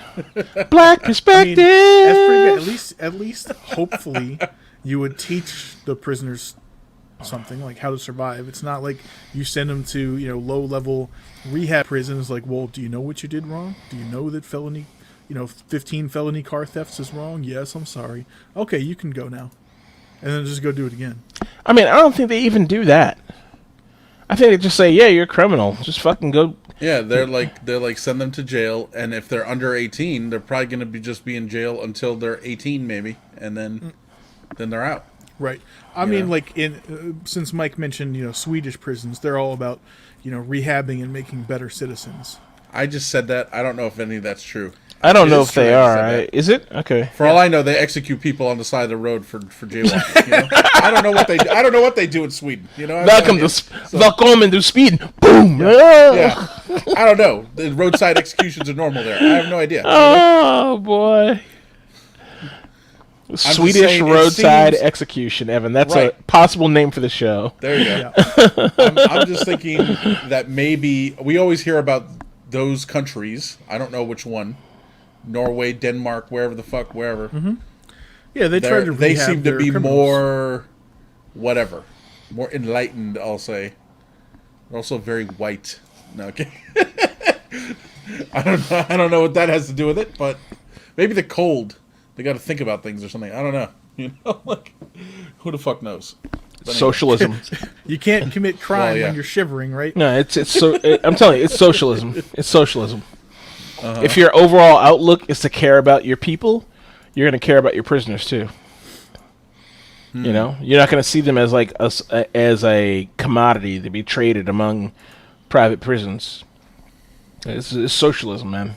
Socialism just changed. People think differently. They behave differently. Maybe that's why socialism won't work in this country, because people don't behave that way. I mean, or maybe it's more gradual. In 100 years, people will behave that way. Yeah, I think Gen Z is gonna. It seems like every single person I see on without clicking on any hashtags, every single person I see on TikTok is some kind of socialist or some kind of liberal who's like talking about socialism or talking about healthcare for all. I know there's people who are not like that on there too.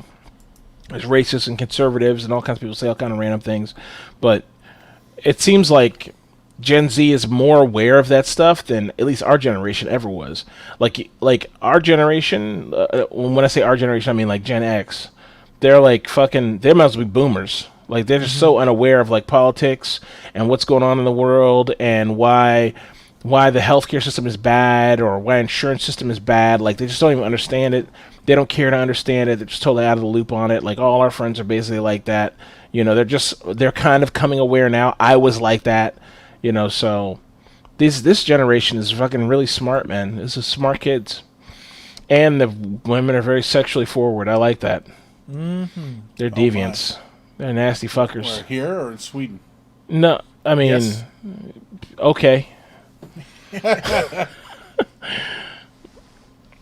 Deviants, huh? Right. Yeah, I don't know about that, but yeah. It's because it's okay now, James. True that. How do we go from carjackings to sexual deviance? Because we're at the IO panel.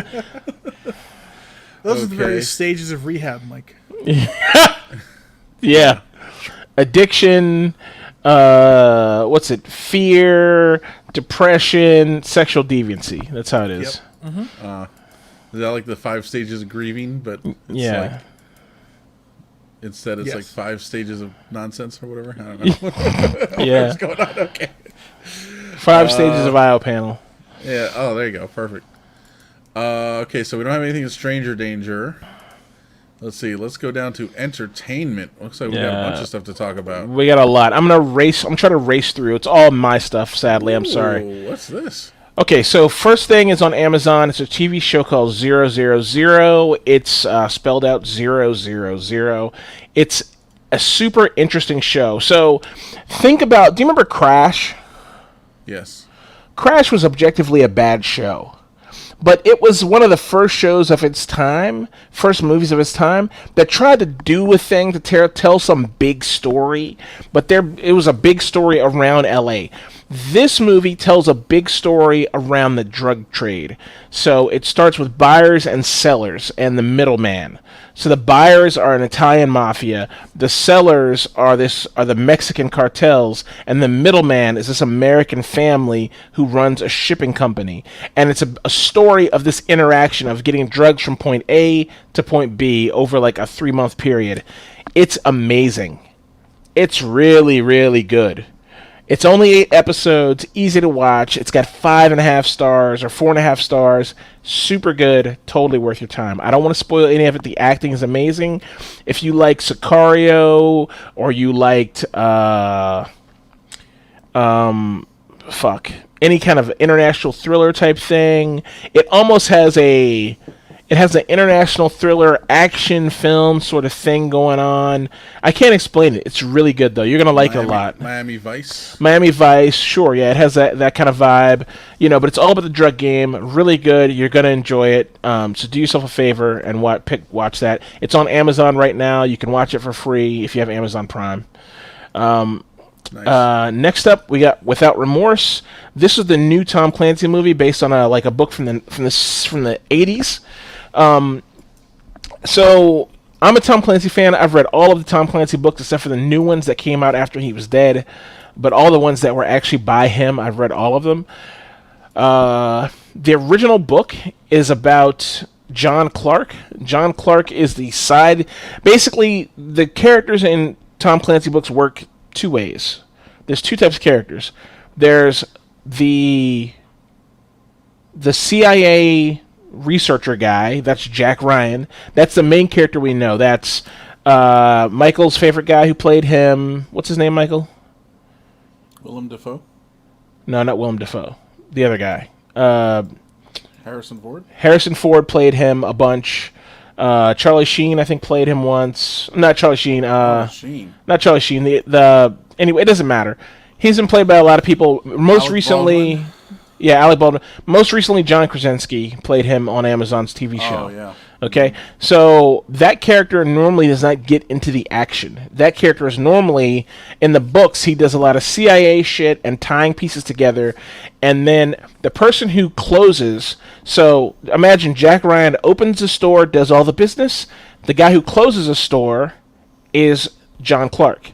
So if they need a trigger pulled, a motherfucker assassinated, they need to get even with somebody on the back end, do some secret fucking murder shit, some fucking John Wick gangster shit, they call John Clark and John Clark's boys, or John Kelly and his boys.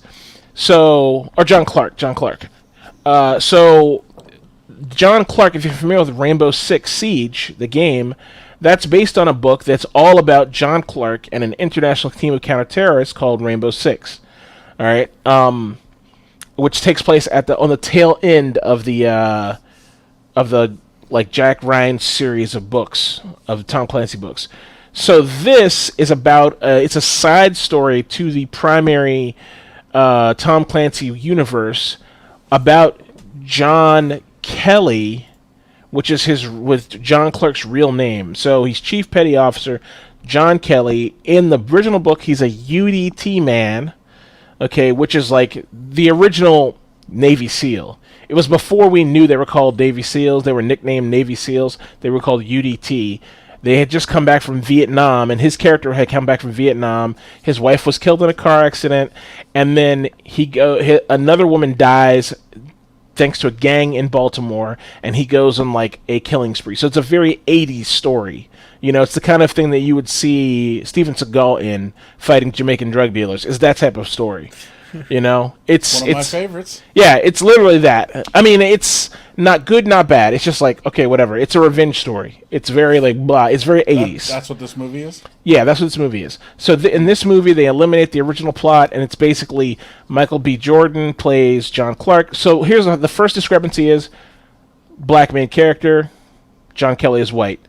I don't really care about that. I like Michael B. Jordan, but some people may have a problem with that because they're horrible or whatever. I think Michael B. Jordan is amazing. He's a great character. So I don't have a problem with him being black. The other problem is in this, they say they have his wife. Basically, his pregnant wife is killed after he comes back from Syria.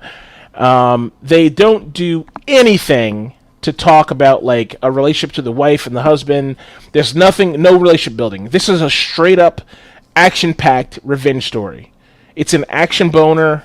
That's all it is. If you're looking for some deep, like Tom Clancy-esque world-spanning plot, it's barely any of that stuff. It's given lip service for all that stuff. Is it a bad movie? It's not a bad movie. It's just like whatever. probably the biggest problem I have with it, and I'm like a stickler for certain things, the biggest problem I had with it was their Navy SEAL unit has a female SEAL in it. I love females, more power to them, and I'd be excited if there were really female Navy SEALs, but that doesn't exist in our world. And it definitely doesn't exist in Tom Clancy world. I don't know why they did this piece. She is also, if you're familiar with the old Tom Clancy movies, in the old Tom Clancy movies, James Earl Jones plays Jim Greer, Admiral Jim Greer, who is like kind of an intermediate partner between Jack Ryan and, say, like a trigger puller like John Clark or John Kelly, depending on what time period. Anyway, it doesn't matter. So in this show, they never show Jim Greer, but they have his niece, which is a made-up character, which I hate to say this, but they probably just put her in because they're like, we want to have a black woman in this, which is upsetting. I liked her character. She's a badass. If this was a real woman, I would want her to step on me, mommy. Okay? Like, I loved her character in this. I'm not going to pretend that I didn't. She's a genuine badass, and if a female Navy SEAL could exist, I'll bet it's her. There's no doubt in my mind that she did not act her ass off in this. The problem is, being a person who's seen read this book and seen the Tom Clancy shit, I don't know why this character exists. She just doesn't need to exist. She doesn't need to exist at all, honestly. But she's there because she's an exposition creature who just kind of like spouts exposition when they need it, and she helps keep the story flowing, but she doesn't actually have to exist. Like, they kind of play John Kelly or John Clark. They play his character up as a non-thinking murderer who just goes ham on people. You know, he's like John Wick without a brain, I guess, is how they almost play it. And she's like his brain. She like solves the puzzle and moves the pieces around and helps him get things done, sort of. You know, she like does things for him, sort of, like, you know, kind of, because he's now like he's out of the picture. He's like in jail or on the run or whatever, and she helps him. You know, she's functions as a facilitator sometimes, but this is not necessary. Like, he could, in the books, John Clark does all this shit himself. You know, he's an intelligent guy who also pulls triggers. So, I don't know. They did him a disservice like this, but it's full of cliches and whatever. It's cool. It's fun. I'm not saying don't watch it. It's enjoyable. It's just not very good. You know, it's not true to the work, and they don't do a good job with it, I don't think. But anyway, it's getting review bombed on Netflix, big time, because people are very upset because, number one, there's a black woman in it, and number one, Michael G. Gordon's black. And they're like, the woke mob is blah, blah, blah again. I don't really care, and I recognize good acting when I see it, but I'm not going to lie to you and pretend that they did not insert that female character in there because they were like, we need to have a black woman in this, you know? But she's a badass. She's the coolest fucking... I would watch a TV show with just her in it being a fucking murderer. Like, killing... Like, fucking... Like, some special Navy SEALs, all-female team. I would watch that shit all day. All fucking day. So, this fictional Greer niece? Yeah. She's the SEAL? Yeah, she's another SEAL. Oh, okay. Yeah. Got it. Okay. Yeah.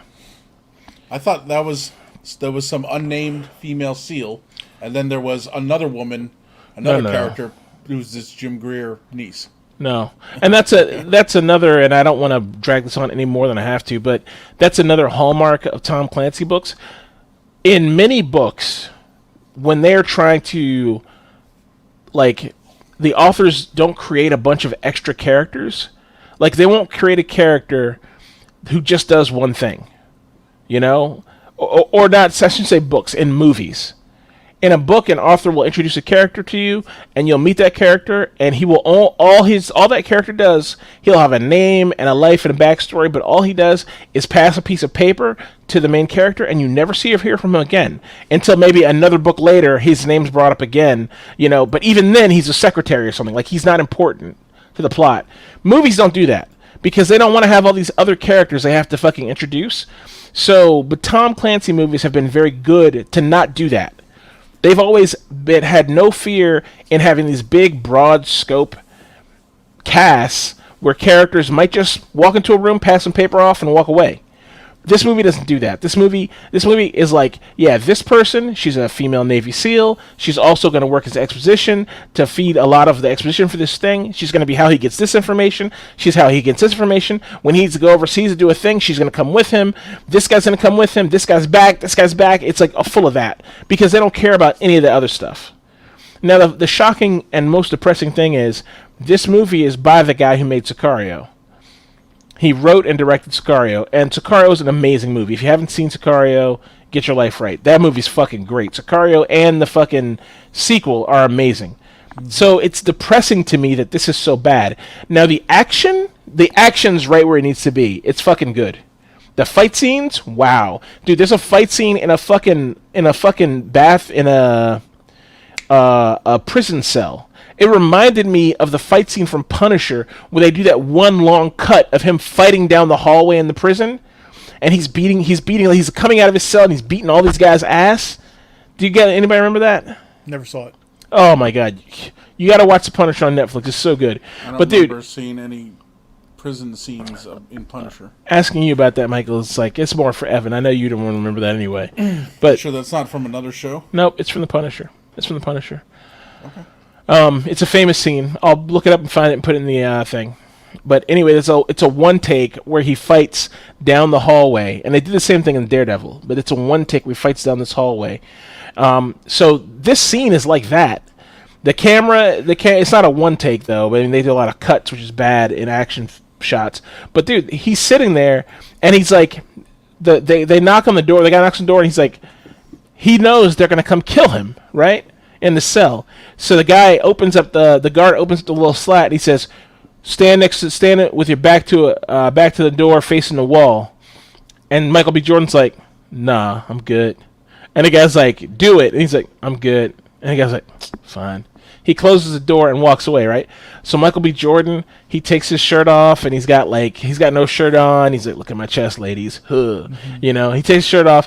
He takes his t-shirt off underneath, wraps it around his hands, around that fist like this. He takes his orange jumpsuit, puts it in the fucking sink, turns the sink on, and lets the sink start to overflow, let water start running out, and he puts water all over his body, right? I know there's a reason for that, but I don't know what it is. He puts water all over his body. To make him slippery. Yeah, that's what I thought too, make himself slippery. And then he lets it overflow onto the floor, and he just stands there, and he's like... He starts getting his breathing working, and then they open the door, and of course they come in right here, and he starts fucking them up. And it's amazing. And it is amazing. And then after he fucks the guy up, he gets the guy in a fucking chokehold, and the guard walks in, he's like, come on, man. He's like, you better close that fucking door, or I'm gonna start snapping necks. He's got like 5 guards down around him, and he's like, I'm gonna start snapping necks. And dude, that scene is amazing. So this movie is full of that stuff. If you like action, just watch the movie. It's gonna be dumb fun. If you're looking for like a Tom Clancy thing, like some global, conspiracy, thriller, spy drama shit, it's not that. It's just a 80s revenge movie with a 90s, with a 2000s action scene tacked onto it. You know what movie is good for a good, like a global conspiracy blah blah thing? Yeah. A movie called The International. Yeah, it's a good movie. Yeah. That's a good movie. If you guys haven't seen that, check it out. It's good. Anyway. All right, I'm going to jump to the next one. So this is a book I'm reading. Actually, I'm on the 3rd book. It's a lit RPG, a literary role-playing game. Basically, God. Basically, the main character. Okay, the main character lives in our world, and because of his bloodline or something, he's like some ancient fucking noble from another world who came here thousands of years previous, who's like eternal. Him and all his brothers all living on Earth, and so they're like, we have a tournament to decide who can go back. We only have so much power to charge the portal, so we have a tournament among all of our lines, and the person who wins that tournament goes through to the old world, which is like a fantasy world. They go through the old world, and then they have to basically, you have to go through, travel across the country to the capital, and then put this token into the thing, and that's going to open the portal and allow the winning noble sibling to come through and rule the continent. So, because of some cataclysm, they had to leave the old world and come to Earth, whatever, like thousands of years ago. So basically, this story is about this guy. This guy thousands of years ago. Yeah, thousands and thousands of years ago. This guy goes to he wins a tournament, and he goes to the old world, and he's like, to those guys who sent him, he's like, fuck you, and he just goes and he does his thing. The reason I bring this up, I read a lot of these books, but I very rarely post them in here, is because this one's so well written. It's written from a purely pragmatic state of mind, which is how I think. So he's like, and thing needs doing, he does it. Person needs killing, he's killing. Like, he's not like, oh, well, what about, no, none of that. He's like, doesn't fuck around, he's doing his thing. So there's 3 books. It's called the Underverse series. The first one is Bright Blade. Check it out if you like to read or listen to books. This is a good one. Sounds like the plot to Highlander. Well, I don't know about that. I don't know if there's any fantasy worlds to go to from Highlander, but yeah. Sure. All right, next up, there's no link for this. This is Shadow and Bone. It was a series I was really looking forward to. Apparently it's a book, but I didn't read the book. I thought it'd be really interesting. It seems like there's like a fantasy world where there's magic, and there's some kind of black void that's like cutting the continent in half. So they have to like go through do these very risky boat trips across the void, and they're being attacked by creatures the whole time, until they find this one girl who is the sun summoner, and she can create light, and they think she's going to be powerful enough to destroy the void. And, of course, shenanigans ensue. I started watching it. I got to, like, episode 6 or something, or 7, and it's just a fucking weird love story thing, and I was really disappointed by it, so spare yourself, unless you're into that. It's basically like a woman's romantic thing, and then they just poop the fantasy setting on top of it. So, I don't know. It's a little too much about, like, he's a bad guy, but he's so handsome. It's, like, too much of that, and not enough, like, magic and blowing people up, which is what I was there for. He's a daring rogue. Yeah, exactly. Basically. Evan, you wish you were a daring rogue. I do. I mean, we all want to be a daring rogue. We don't want to watch movies about daring rogues. Okay, next up is Mortal Kombat. So, did any of you guys see this? No, not yet. Okay, it's good. No. It's good. I'm not going to beat it up. It's good. It's probably the best Mortal Kombat yet. Is it like a tour de force, like cinematic wonder powerhouse? No. But is it a good Mortal Kombat? Yeah, it is. It's really good. Sub-Zero and Scorpion? Nice. They're right where they need to be. Perfect. Perfectly played, perfectly acted. Like, the fucking CGI looks good. There's ice and fire and shit everywhere. It's fucking cool. The characters in the middle, but, like, who cares? And also, it's a Mortal Kombat. The gore. The gore. Oh. Look, I'm just going to give you one scene.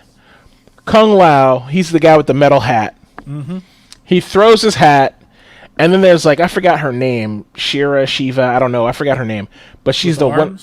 She's the flying one. She has wings. Oh, okay, yes. So she comes down to fucking get him, and he throws his hat, and the hat spins around and lands in the ground facing like a fucking, like a saw blade, but it's like this, and it's just sitting there. And she comes down, lands, and he jumps, and he lands on her back, and she's still coasting, and he's like, hold on, he does some shit, and his fucking hat's spinning, and she's like, no, and he's like, and he rides her into the hat, and she's like, and dude, the sloughing, oh, it's gross, man, but it's so good. It's so good. So, Mortal Kombat's on HBO. You can watch it for free if you have HBO now. HBO.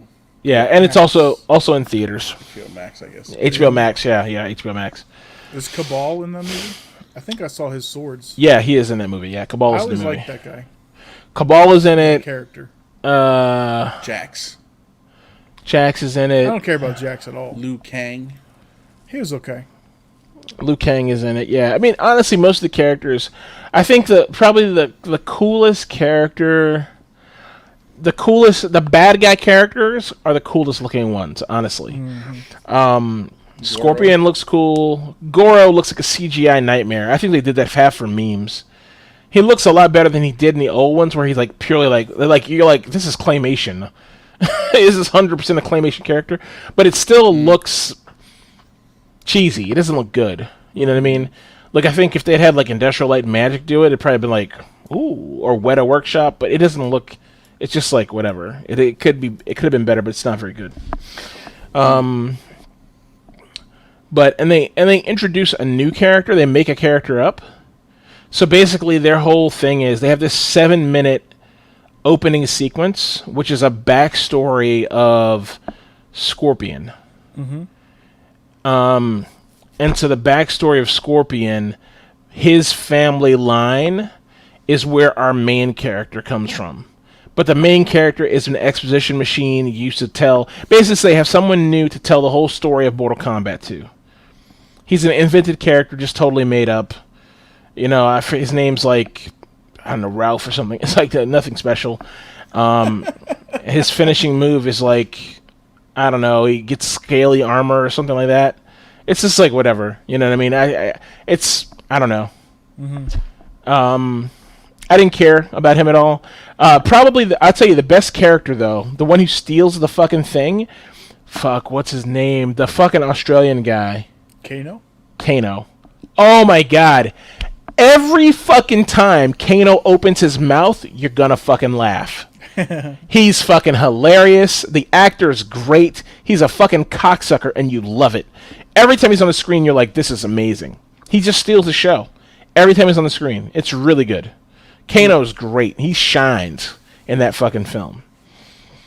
So, yeah. I mean, I'm crossing my arms. You're dissatisfied? I guess I'm resistant. I don't know.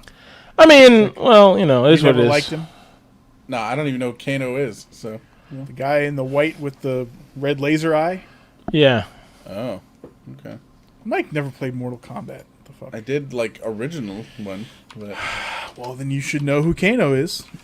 But it's been a while. Is Johnny Cage in this movie, James?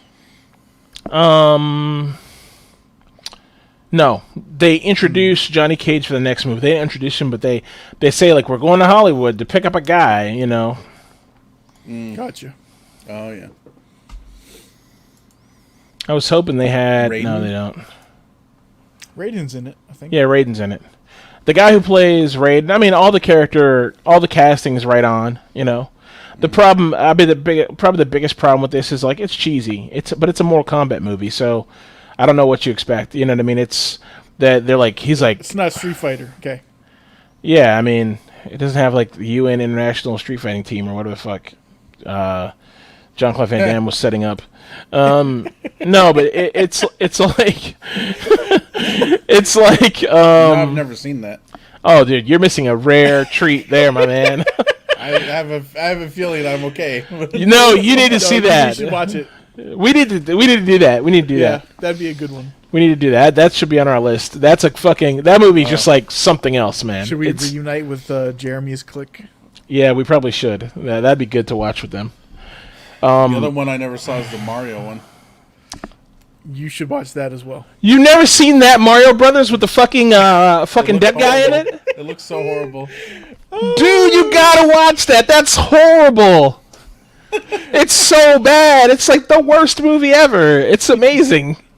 Yeah. I was like, I can't watch this. It looks so bad. No. You should. You'll get a kick out of it. It won't ruin the franchise for you or anything. You'll like it for bad movie's sake. Yeah, you're just gonna laugh the whole time. You'll be like, "What is like? Why?" Yeah, it's a good bad movie. It's like the ideal good bad movie. We got 2 to add to the list then. Perfect. Yeah. Mm-hmm. You know what the funny thing is though? I feel like the Mario Brothers movie, they probably were like, "This is a really bad movie." The Street Fighter one, they were like, "No, we're doing the right thing here. Like, we're on the right path. People are gonna really enjoy this." I forget if I was looking at Cracked or what I was looking at recently, and I found an article about, or I don't know what they were talking about. Even I don't remember the context now, but they were talking about making that fucking Street Fighter movie. They're like Jean-Claude Van Damme was on cocaine like all the time or something, and like all this stuff. Like, oh yeah, that's great. Like it was so crazy. I was like, I believe what? that. I totally believe that. But yeah. All right, let's go jump to the next one. This will take forever. Okay, last one, Falcon and the Winter Soldier. So I watched. Is that a movie? It's a TV show on what's called. So I kind of vowed that I was going to spend some time enjoying the content that Disney was going to put out, because I was like, Disney Plus is creating a lot of cool stuff. There's a lot of Marvel properties, a lot of Star Trek, Star Wars properties. This is going to be great. I watched their one Star Wars show, The Mandalorian. It was actually legitimately very good. I tried to watch WandaVision. I was super confused after 2 episodes, and I was like, I'm out. I did not watch The Falcon and Winter Soldier at all, because I was like not interested in the Falcon, who I was like, this is a B-level character I don't care about, and then the Winter Soldier, another B-level character I don't care about, you know? And I was like, Captain America's dead. Like, who gives a shit about any of this? Like, none of this matters. So, or he's not dead, but he's retired in their universe, in the MCU. And in my mind, if you're following the Phase 2 or Phase 4 Marvel universe, they're not going to go. It's going to be a different tier of characters now. They're not going to go back to like this like Earthbound tier of characters. So whatever these guys do isn't going to ever be a movie again. So I was like, okay, whatever. So I didn't watch it, and so then I found that it ended. So I was like, oh, you know what? Let me just jump in. I'll just watch through all of it. I'll just suck it all up, watch it all, and then I'll be done with it. And then it's because it's gonna be fucking canon. So I'll just watch it. Might as well, because I was thinking, if there are movies, maybe it'll allude to these characters. And people were like, "It's so good, it's so great." People said thing on WandaVision. Well, WandaVision, it's amazing. You got to watch WandaVision. So I was like, "Fuck, I need to go back and watch that, and I need to watch Falcon and Winter Soldier." So I watched the first episode of Falcon and Winter Soldier, and it's basically like the guy turns in the shield. He gives the shield away. So basically, the end of the Marvel movies, Captain America gives the shield to the Falcon, and he's like, "It's up to you now, buddy." And so he's like, "All right." So in the beginning of the show, he takes the shield and turns to the Smithsonian. It's like, "This isn't for me. I'm not suited for this. I'm not strong enough for this. You guys take it for the Smithsonian." And so he goes on about his life. And then, of course, immediately the U.S. government gives the shield away to some new Captain America, some random guy, right? They got some Captain so-and-so of the Special Forces who was legitimately a badass, right? He's a badass in his own right. Of course, now remember, Captain America is a super soldier with a super soldier serum. He's not a regular dude. He's not Jeff from down the block. He's a fucking ageless fucking titan. So they give it to this guy, and let the bad plot and bad storytelling go. This show, I watched 2 episodes. That's all I could watch. It's so bad. It is so fucking bad. Not so bad it's good. It's just bad. And so I watched a guy who reviews the whole thing. And he's definitely a biased guy. Like, he doesn't like it. He's like, "Oh, the woke mob, blah, blah, blah, what, yada, yada, yada, whatever." But his whole thing was that the show begins with him taking the shield that he received, giving it away, letting all this stuff happen, and the show ends with him getting it back and then accepting the Captain America title. But then everything's reset. So basically, if they say we're never going to do another show again, it doesn't matter. Like, basically, this is a season of filler. Mm-hmm. It's filler. Is nothing. No one's learned anything. Everything is reset as though nothing happened. And so then I was like, I don't need to watch this. It's filler junk.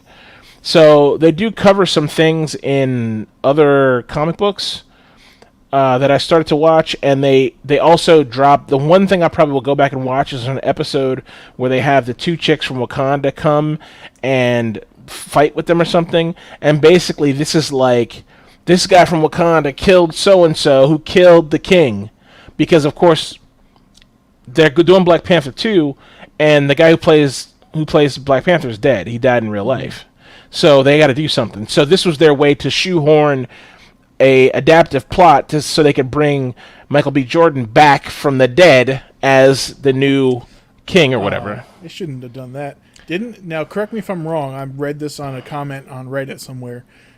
In the Black Panther lore, didn't he die? And then his sister, like the technologist, didn't she become Black Panther? I don't know. I think that's what happened, according to the internet. So they should have just done that. Yeah, I don't know. I don't know. You didn't see the movie? I saw Black Panther, but I mean, this is like beyond that. This is like in the comics or in the graphic novels. Extended story. That's what happened. Yeah. Gotcha. I think they're probably. Who knows? I mean, I'll be honest with you. I liked Michael B. Jordan as Killmonger. I thought he was great. I don't know how the Killmonger character is going to go along with as Black Panther. But if they just brought the show, if they just said Killmonger the movie, I'd be like, oh, I want to watch that. Killmonger's fucking cool. He's got a great name too. He's true. There was some beginnings of Reformation coming around. So yeah, you could see that. So I mean, I was like, okay, but I don't know. I guess I don't know what they're gonna do to make him Black Panther. I guess they're gonna do a lot of CGI, and he's gonna meet in the fucking African lion realm or wherever the fuck the princes of Wakanda they saved one of the sacred herb plants against his wishes. And bring him back to life. Bring him back to life or some shit. Yeah, I don't know, but we'll see what happens with that. But yeah, this is so Falcon and the Winter Soldier is a pass. Hard pass. Yeah, and also the thing is, look, I don't mind people telling a story about racism and trying to teach people lessons about being better human beings. I don't mind that. But I think in this society we live in, and the way things are now, Hollywood should be super careful with trying to teach people lessons. Number one, because nobody watches movies and TV shows to learn a lesson. Lessons should be snuck in. People should walk away being like unknowingly knowing that they're better. Star Trek did that. They got incepted. Well, yeah, but think about Star Trek. That's how Star Trek did it. Mm-hmm. You never walked away from Star Trek being like, I learned a lesson about racism. No. But Star Trek would just paint a picture for you and then show you why the people in this picture were inherently wrong. They never drew an allegory between you and those people. Okay? But these now shows today, they do that. They don't care. So there's a scene in like the second episode when the Winter Soldier and Falcon are walking down the road in Baltimore after going to visit this guy, and they get in a fight or whatever, and the guy they visited was this hidden secret black super soldier from the 40s. And he's like, get the fuck out of my house. I don't want to deal with you guys. I've had enough of the government, and I was treated like shit. I was imprisoned because I was a superhero, and they tested me, and basically like the Tuskegee experiment. That was what they're trying to paint. Now, if they had left it like that, I'd be like, okay, that character is almost canon. That character exists in comic books. So if they had done that, cool. People could later on do their research and say, oh shit, the Tuskegee experiment was a real thing. But instead, he's walking out of the place, and a cop pulls up and says, hey, I need your ID. Like, there's two, a white guy and a black guy arguing in the middle of the street in Baltimore, and this cop just conveniently drives up and is like, I need to see your ID. And he tells, he literally, dude, this is some shit that Michael wrote. Me and Michael joked about. He goes to the Winter Soldier, who's a white guy. He's like, sir, are you okay? I was like, yo, these two guys are saying, I was like, well, who wrote this? Like, why is this a thing? And so they are about to fucking arrest him.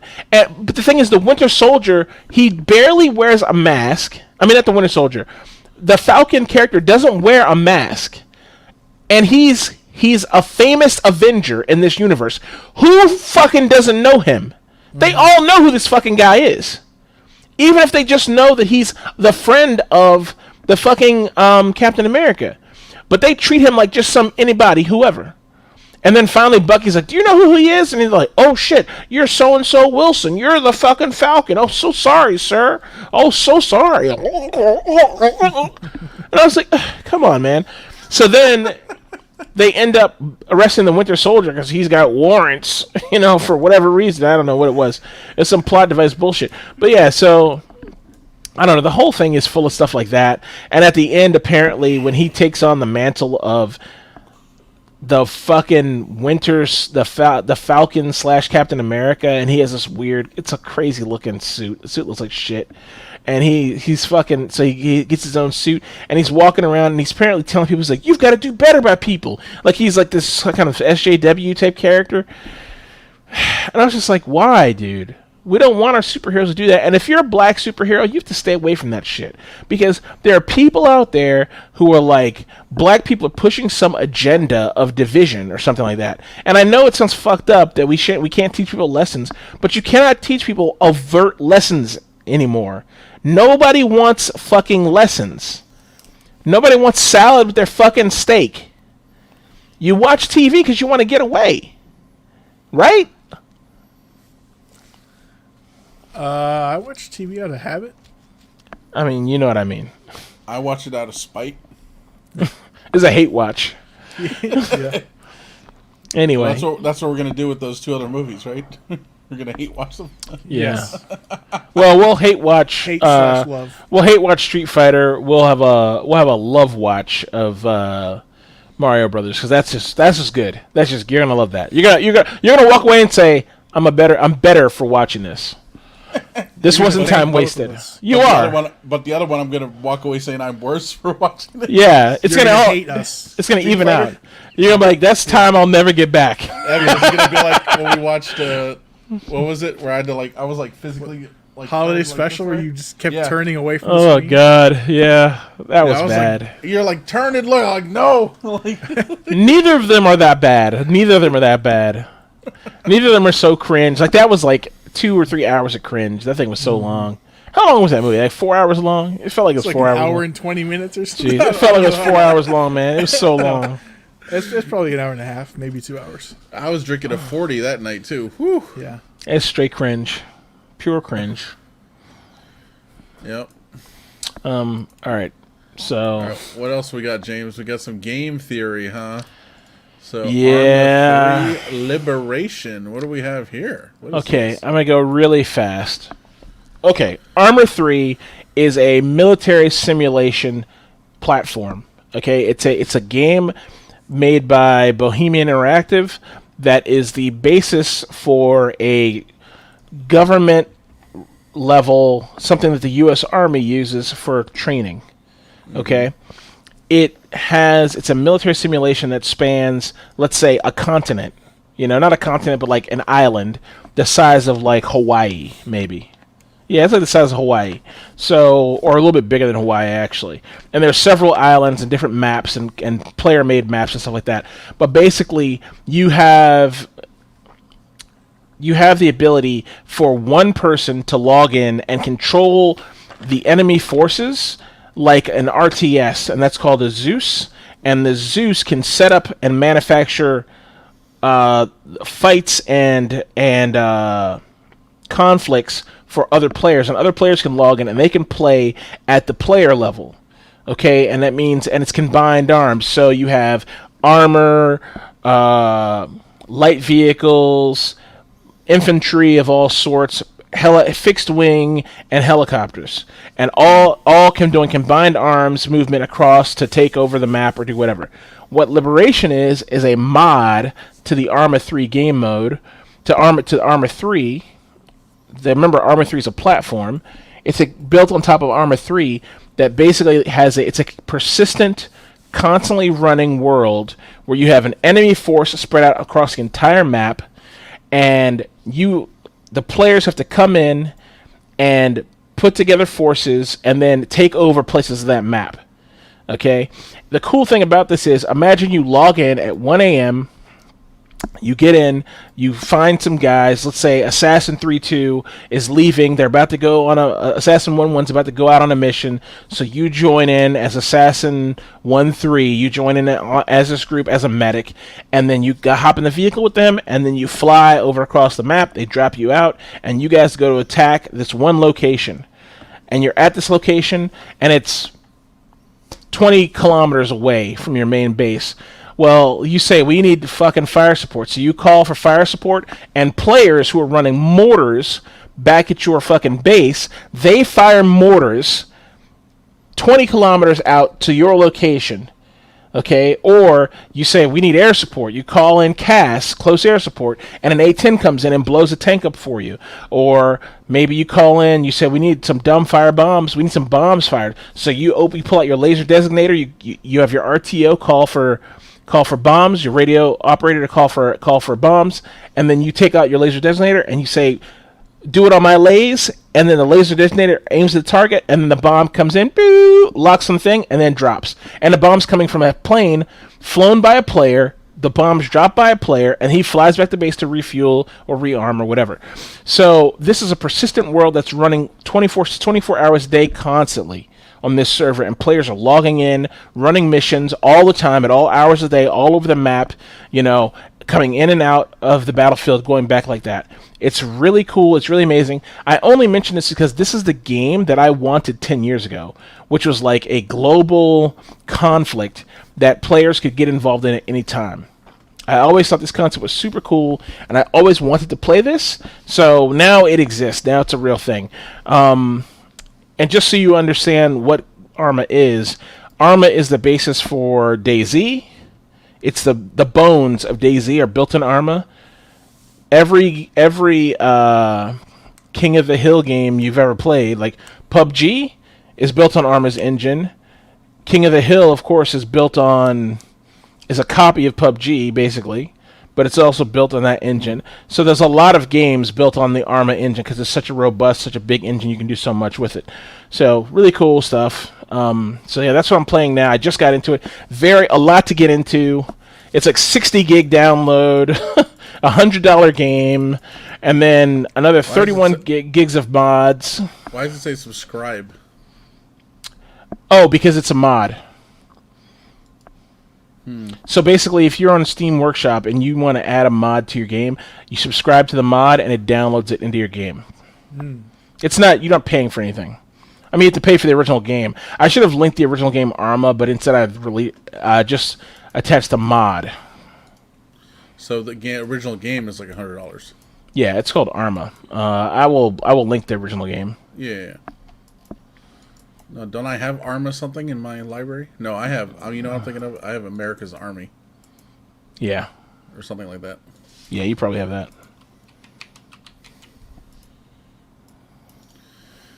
All right. Very good. I hope you enjoy it.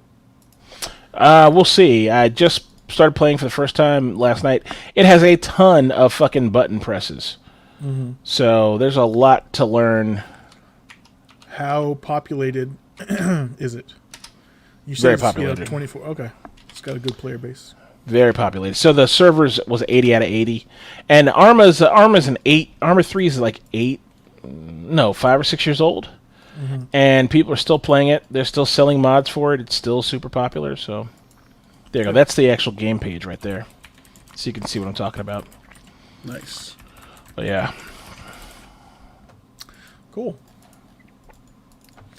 I have the next link in there in case anyone is interested in celebrating the 10th birthday of PC Master Race subreddit. They're doing a gaming PC giveaway with a bunch of accessories.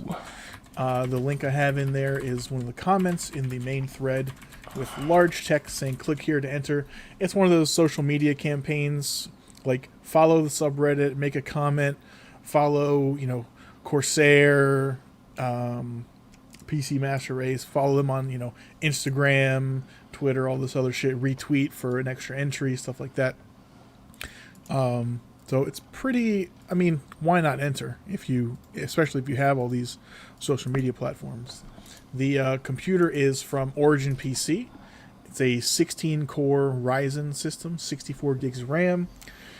Looks like two 2 terabyte NVMe drives, a 6900 XT video card, which I believe is like pretty much top of the line for the AMD line. Of course, it comes with Windows 10 Home, Mike, for all the enthusiasts out there, not Pro. Windows 10 Home. Oh, yeah. Yep. Awesome. Corsair gaming accessories, Stream Deck. Works with one processor. Yeah, all kinds of good stuff. Anyways, I mean, it's decent enough giveaway. Why not enter? I think I've got 7 or 8 points in this entry. So Well, I good just luck put to in everyone. my five entries there. I did the first one. So. Very good.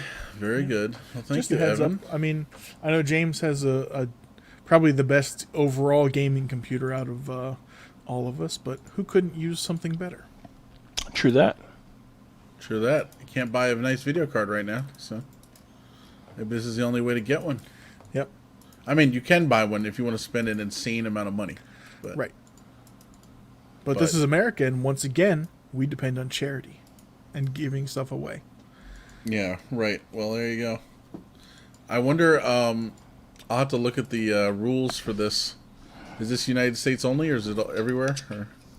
I don't recall. Yeah, I'll have to look at the rules. It's funny, I noticed something that on a lot of contests, Yeah. they'll exclude the province of Quebec. Okay, good. Because they hate French people. No, they apparently Quebec has laws that say any contest you run, 50% of it has to go to Quebec. Oh God. Oh, well, fuck them. Something like that, you know. So, That's their own damn fault. yeah, What? 50% of the winners?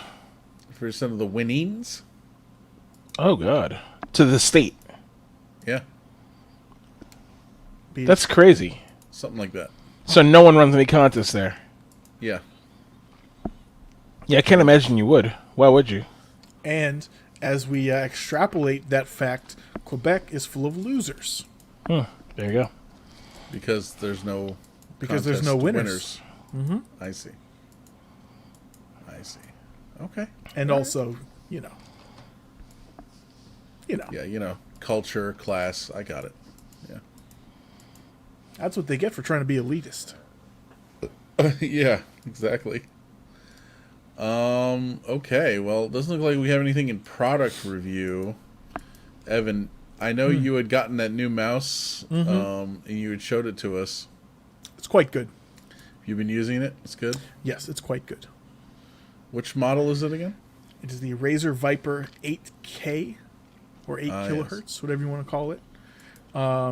Obviously, not everyone's going to love the shape or the buttons. My personal feeling is that Razer tried to fix an old issue where some cheap mouse button switches would malfunction and start double clicking. So they came up with this optical technology, which is used in some keyboards where, you know, like it just breaks a beam of light. There's no mechanical switch in there anymore. So there's no more double clicking with these, which is a huge bonus, but they feel like way worse. Like they feel squishy or like dull compared to the old, you know, crisp tactile mechanical switches. So Interesting. you can adjust to that, but some people just hate it. I'm okay with it. I notice it. I wish it were the old style, but that's the choice they made going forward with all their higher end mice. The increased polling rate is for sure noticeable, and if you are in the market for a new gaming mouse of this form factor, I would recommend buying this one. It's $80. This is wired or wireless? It is wired. Okay. Yeah, I don't think any wireless technology can do 8,000 hertz, or if it can, it would just decimate the battery in, you know, half a day. Right. Makes sense. All right, cool. Anything for the Yum update this week? Anyone have anything? I think we already touched on your party pack. My nachos, yep. Yeah. I'm going to be doing a big shop probably tomorrow. Ooh. I'm really feeling some lamb and rice. Ooh. Some basmati rice. Ooh. And I got to find some good way to season lamb. I know cumin, James, is a very popular lamb seasoning. I had some turmeric the other day. There you go. Excellent. I'm thinking maybe a lot of pepper. Salt, pepper, cumin. I do like some lamb, Evan. Yeah. That It's is it's lamb's an some good stuff. underutilized meat in this country. It is. It is. I will mention this. My own little tiny yum update this week was food truck week here at Plaza del Blower here. So let's see. I think I ordered from a food truck 3 times this week. The last one was the best. It was on Friday. It was a place called Carnivore Barbecue. Sounds great. And they had pork ribs. They were excellent. Got those. Got some sliders. One was pork, one was chicken, and one was their beef brisket. Very good. Very good. They have a macaroni and cheese, and they top it with chili if you want. That doesn't seem like it would go well together. I liked it. It was good. Macaroni and cheese with chili on it? Yeah. That's fine. I've had that before. Okay. Yeah, they're chili mac. How was their macaroni and cheese, though? Was it good? I liked it. Yep, it was good. So it was a restaurant for a short period of time. Evan, you know where Armand's is in Silver Spring? Yes. You know it's not there anymore? I didn't know that, but it does not surprise me. You know where the Staples was, and now it's an Aldi. Yeah. So right In the Armand's, there was like three restaurants or something there, and with like 4 parking spaces. Yeah. Yeah. So Armand's is gone, and then it became this place called Crazy Steve's, crazy with a K, Oh, God. and that was Carnivore Barbecue, but an actual restaurant. Okay. But he already had the truck even before that. He opened the restaurant and then like only had it for like a year or 2 and shut it down. It just wasn't getting enough business. It's probably that location. It's probably not great. Yes. But yeah, so anyway, I got that food on Friday. That was good. Thursday, I actually got Indonesian food. It was Java Cove, something like that. It's the name of the place. It was interesting, spicy. Yep. Some stuff was quite spicy. It was good though. It was good. All good stuff. Burn up your insides. Yeah, I only ordered one thing that was actually kind of spicy. The rest was kind of whatever, you know. But yeah, I had a couple. Basically, I had a chicken satay. I had the same thing but lamb. That was good.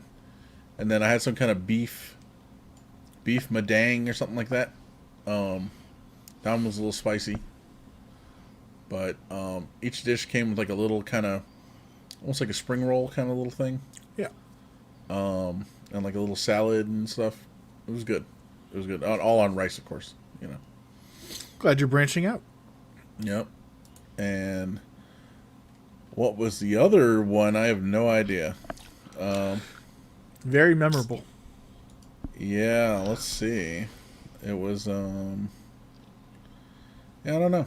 I don't know what it was. Oh, it was some kind of taco. Kind of taco truck.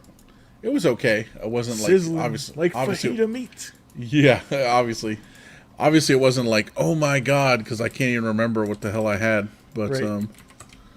or what it was. Let's see. Oh, it was called the Roaming Coyote. So good name. I'll give him that. The food wasn't bad. I remember that. It was good. You know, got some chips, got some guac, got a taco, and I got basically some kind of bowl. You know, like a burrito bowl kind of thing, but just a bowl. And it was okay. But I wasn't like, damn son. Like honestly, if I went to like Chipotle, that probably to me tastes better. So. Right. Well, now you know. Yep. And that's why we need to eat so much, is to know. To know. To know culture, to know ourselves. Dude, you don't even know how to know how much I spent on these fucking food trucks this week. I'm sure each of the meals you described was $30. Yeah, more than that. Yeah. Like, yeah. I mean, I was like, you got 2 tacos, a fucking burrito bowl. That was probably $27. Yeah, I don't even remember what I paid for that one. It was probably like $35 or something. I know the carnivore one was the most expensive, although even the Indonesian one was pretty. They're both about $50. I mean, I imagine the sautés are all there. said and done. Yeah, they were good though. They were good. It's unfortunate. So. Now, we can't I can't expect you to cook these exotic meals yourself, but sometimes it's fulfilling. They're supposed to do a cooking stream one of these days. Me or one of us? All of us. We're supposed to all cook the same dish. And like compare and contrast. That's right. Tuna casserole. To use the same recipe. Tuna noodle casserole, Mike. Was it tuna? We're not doing tuna casserole, are we? Don't have to. It's an option, James. All right. Well, we'll figure out. You figure out what you want to cook. Has your mom ever made that? Of course. You said of course. My mom never has.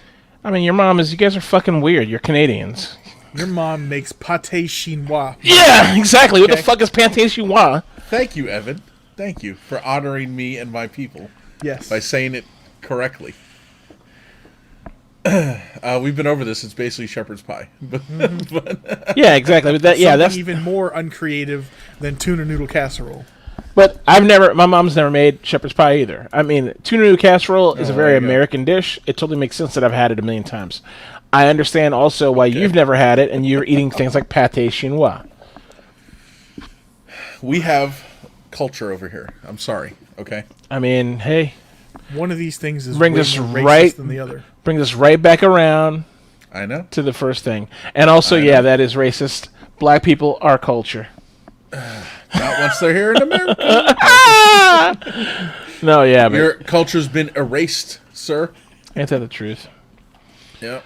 Just a homogenous, plain, fucking blah guy. Well, actually, speaking of black people and their culture, let's skip down here to the extras section. And so, Evan, you don't have anything in your extras. Nope. But in mine, I have actually a link to 2 different videos. So the first one is accents. Now, I don't advise watching this right now. There's actually 3 parts to the video. But I do recommend everyone watch it because it's very interesting. It's about accents of North America. And it's all for the English language. But it is quite good, and it does cover not only white people, but also various peoples of various colors. Doug. Including black people. And Doug goes, whoa, whoa. Latin X people, as they say, which a lot of people took. By the way. People in the comments took issue with that. They're like, no one who's Hispanic uses the word Latin X. I agree. That's like they're like, we already had a gender neutral term for it. It's called Latin. Yeah. I was like, okay. Yeah. I was like, fair enough. But it was a Latin X person saying it. So, in the video, because the guy, so it's a white guy doing the video, but then he has all these other expert he calls on, right. Like a black person to talk about this, a Native American person to talk about that, a Hispanic person to talk about this, so blah, blah, blah, blah, blah. How do they get to Latinx, though? How do they even get to that? Because it's, Latino, Latina, whatever. So they just say X, it's... Yeah, it's woke. I mean, it's not woke. I get it. Oh, I don't know if it's woke. It's whatever, but yeah. It makes sense to me. They're trying to be inclusive very stupidly. Right. Well, whatever. Anyway, when you get a chance, watch it. It's very interesting. They even have some accents that are unique to the Outer Banks down at Ocracoke Island. So I thought that was kind of cool. They almost sound British. Weird. Yeah. Although the guy even says he's like the accent's probably dying out because it's only older people, that are sound like that. Now, everyone, us younger folk, we all sound the same no matter where we're at, So, Right. Which I like. I feel that none of us have a very distinct accent. Right. Probably not. Yeah, probably not. It's probably just a byproduct of like mass telecommunication and shit like that. It makes sense that we'd eventually globalization, man. Yeah, we would eventually blame the Clintons. It makes sense we'd all start sounding alike, which is fine by me. Yeah. I don't really care if I hear somebody and be like, I can't tell if he's from Chicago or not. Like, I don't really give a shit. Oh yeah, no, it's whatever. They do go through there's very interesting stuff like about like New York and like what you think is like a Brooklyn accent or this or that. He admits it's actually Puerto Rican. No, I don't think so, but they do discuss it. So now to do this accent properly, you need a knife in your pocket at all times. Yeah. Right. And a chip on your shoulder. No. Yeah. Yeah.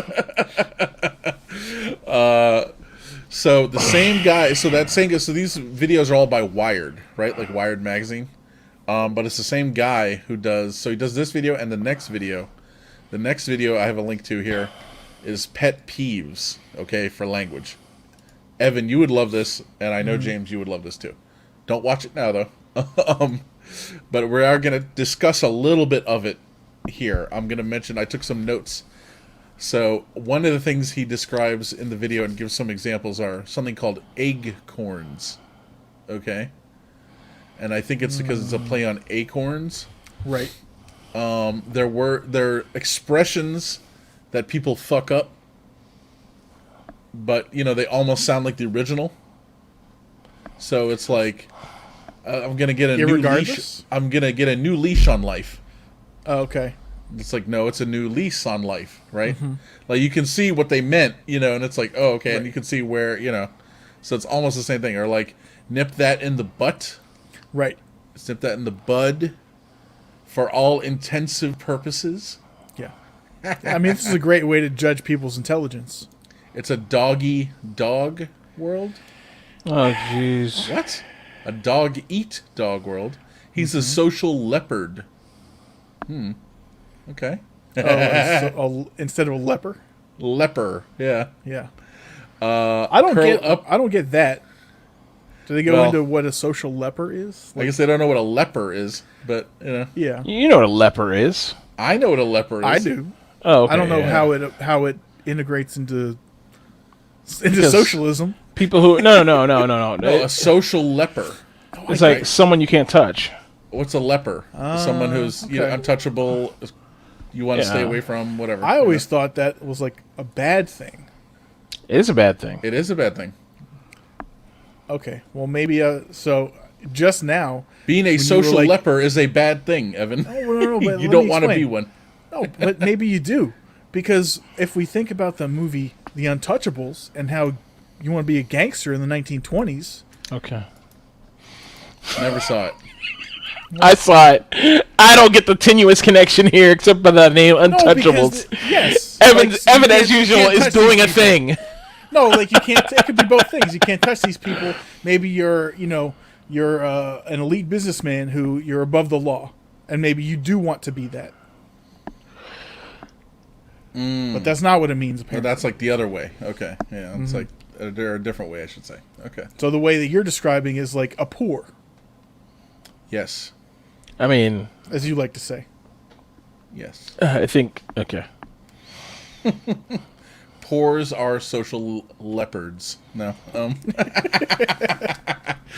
I like this one. Curl up in the feeble position. Oh. That's hilarious. Curve your hunger.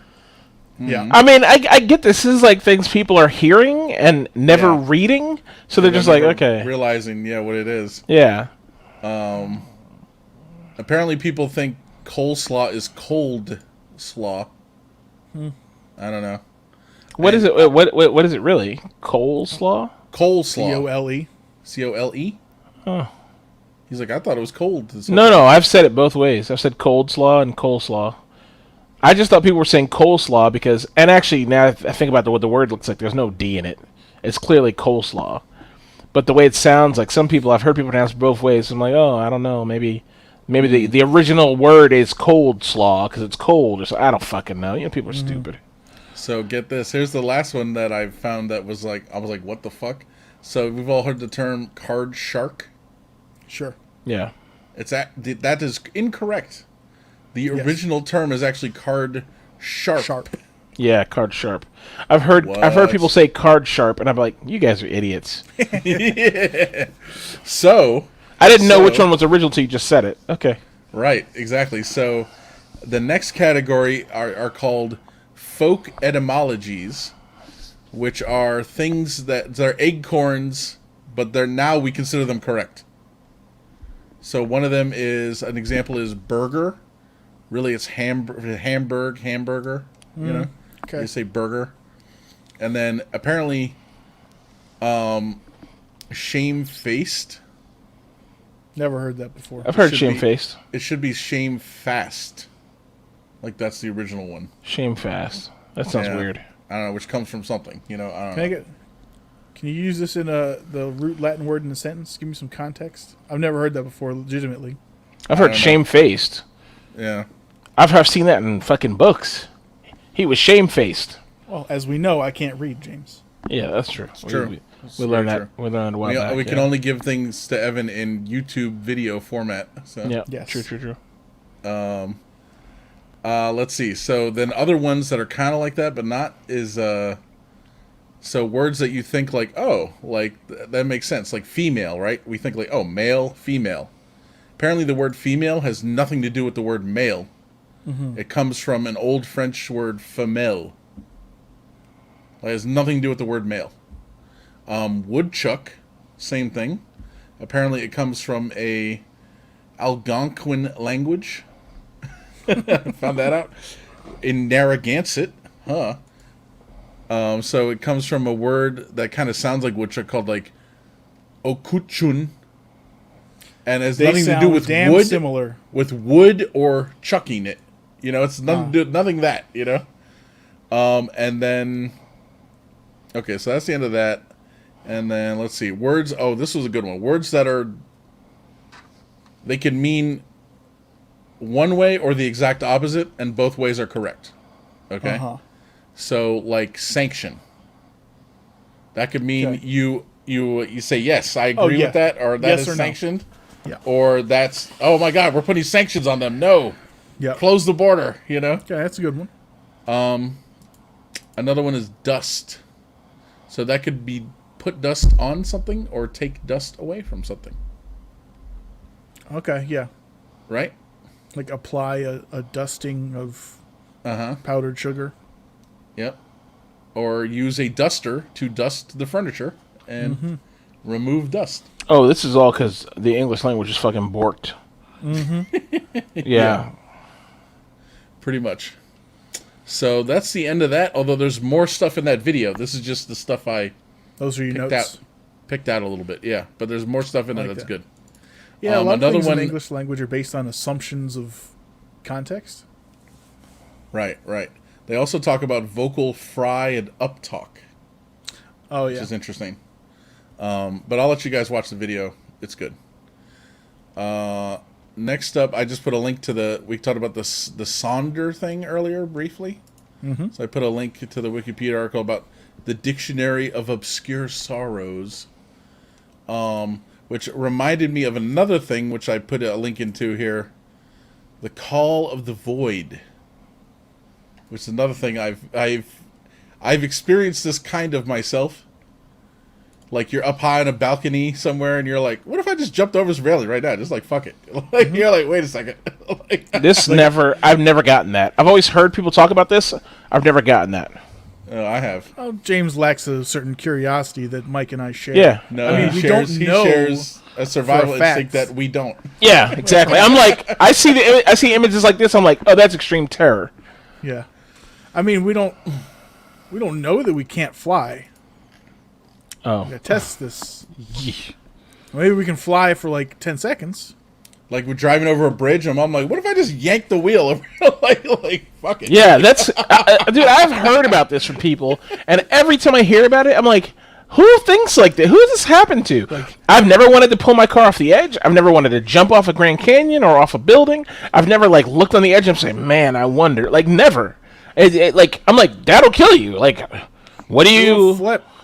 What's the question? You know? Yeah. I know this is a thing that people feel, though. A lot of people, probably more people think of this way than there is people who don't. I have an unproven theory about this. Now, maybe. Yeah, I was gonna say, is it? I bet it's Maybe. Fucking, yeah. I mean, but that's it. It's just that's where it ends.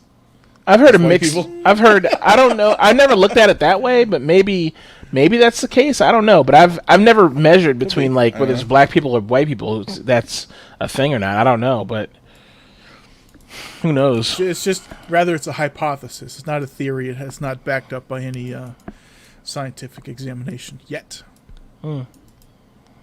Yeah, here there's a 3-year-old Reddit post here that's inline in this article. It says, "Today I learned Call of the Void is that feeling when you think for a second about steering into oncoming traffic or jumping off a cliff for no reason, although you would never do it." Yeah. I mean, what if that's really God calling you back to his grace? Oh, fuck out of here. So if you scroll down further in this thing, it says, turns out there's some science behind this feeling.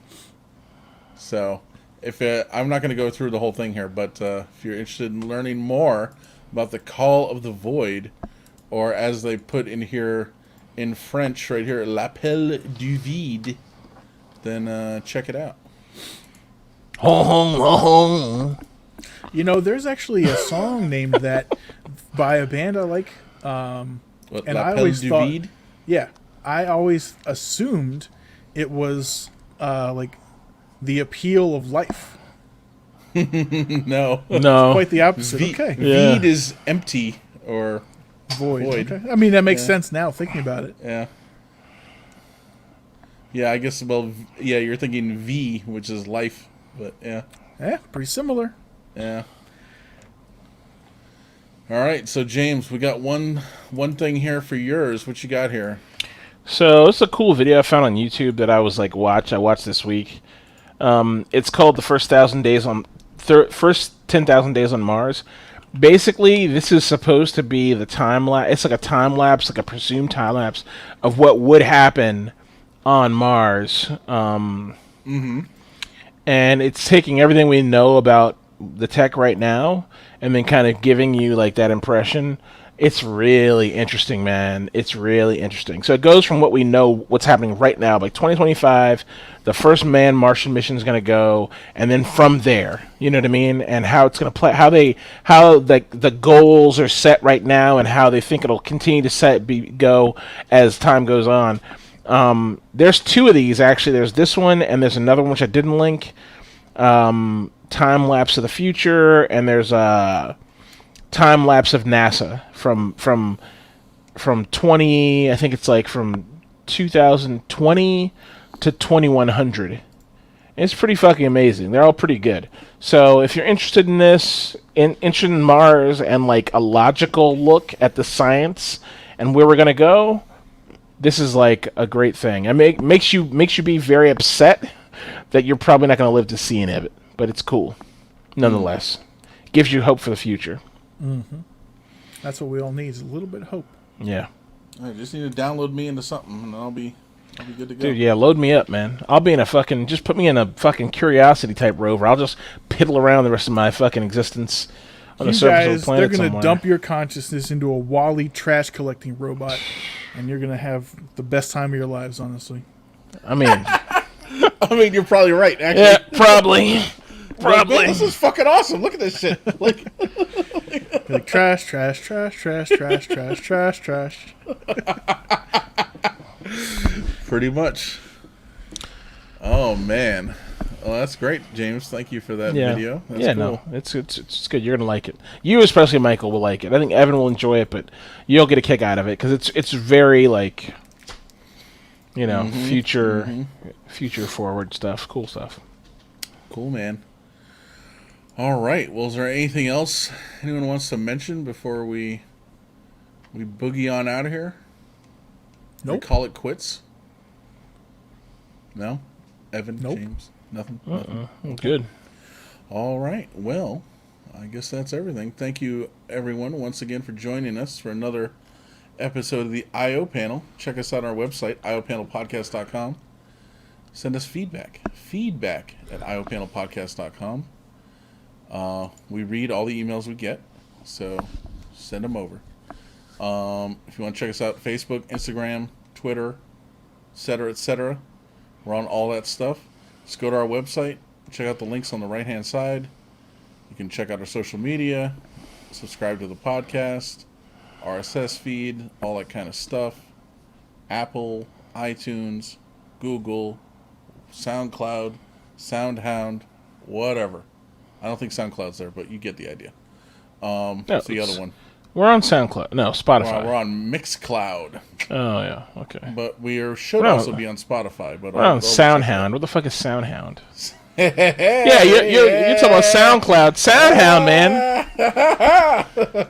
Oh, stuck by you there. Yeah, he's like chamomile, Earl Grey, liver disaster. No, there's not a liver disaster. Yes, exactly. You got it. All right, everyone. Well, thank you once again for joining us, and we will catch you next time. Are we doing a thing? How they do in Japan, though? Okay. Adios.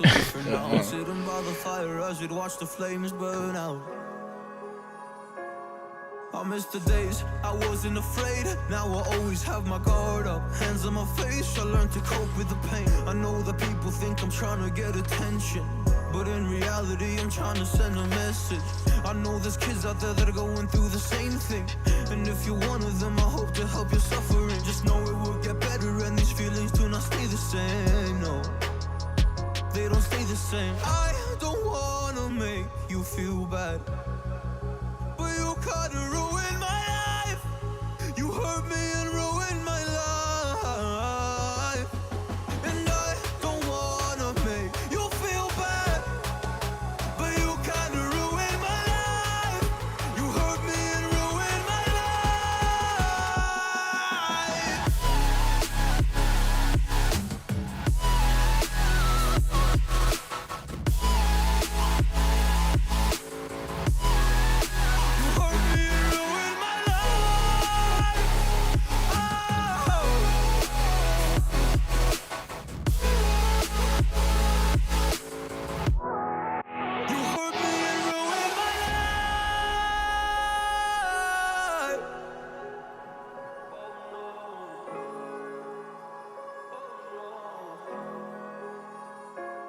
I lost a couple friends on my way up. I took a couple L's, but that's just normal talk. I popped a couple pills, but they don't do much. And now I take Prozac in the morning with some other stuff. But why did I get into this? I feel like this is all a dream.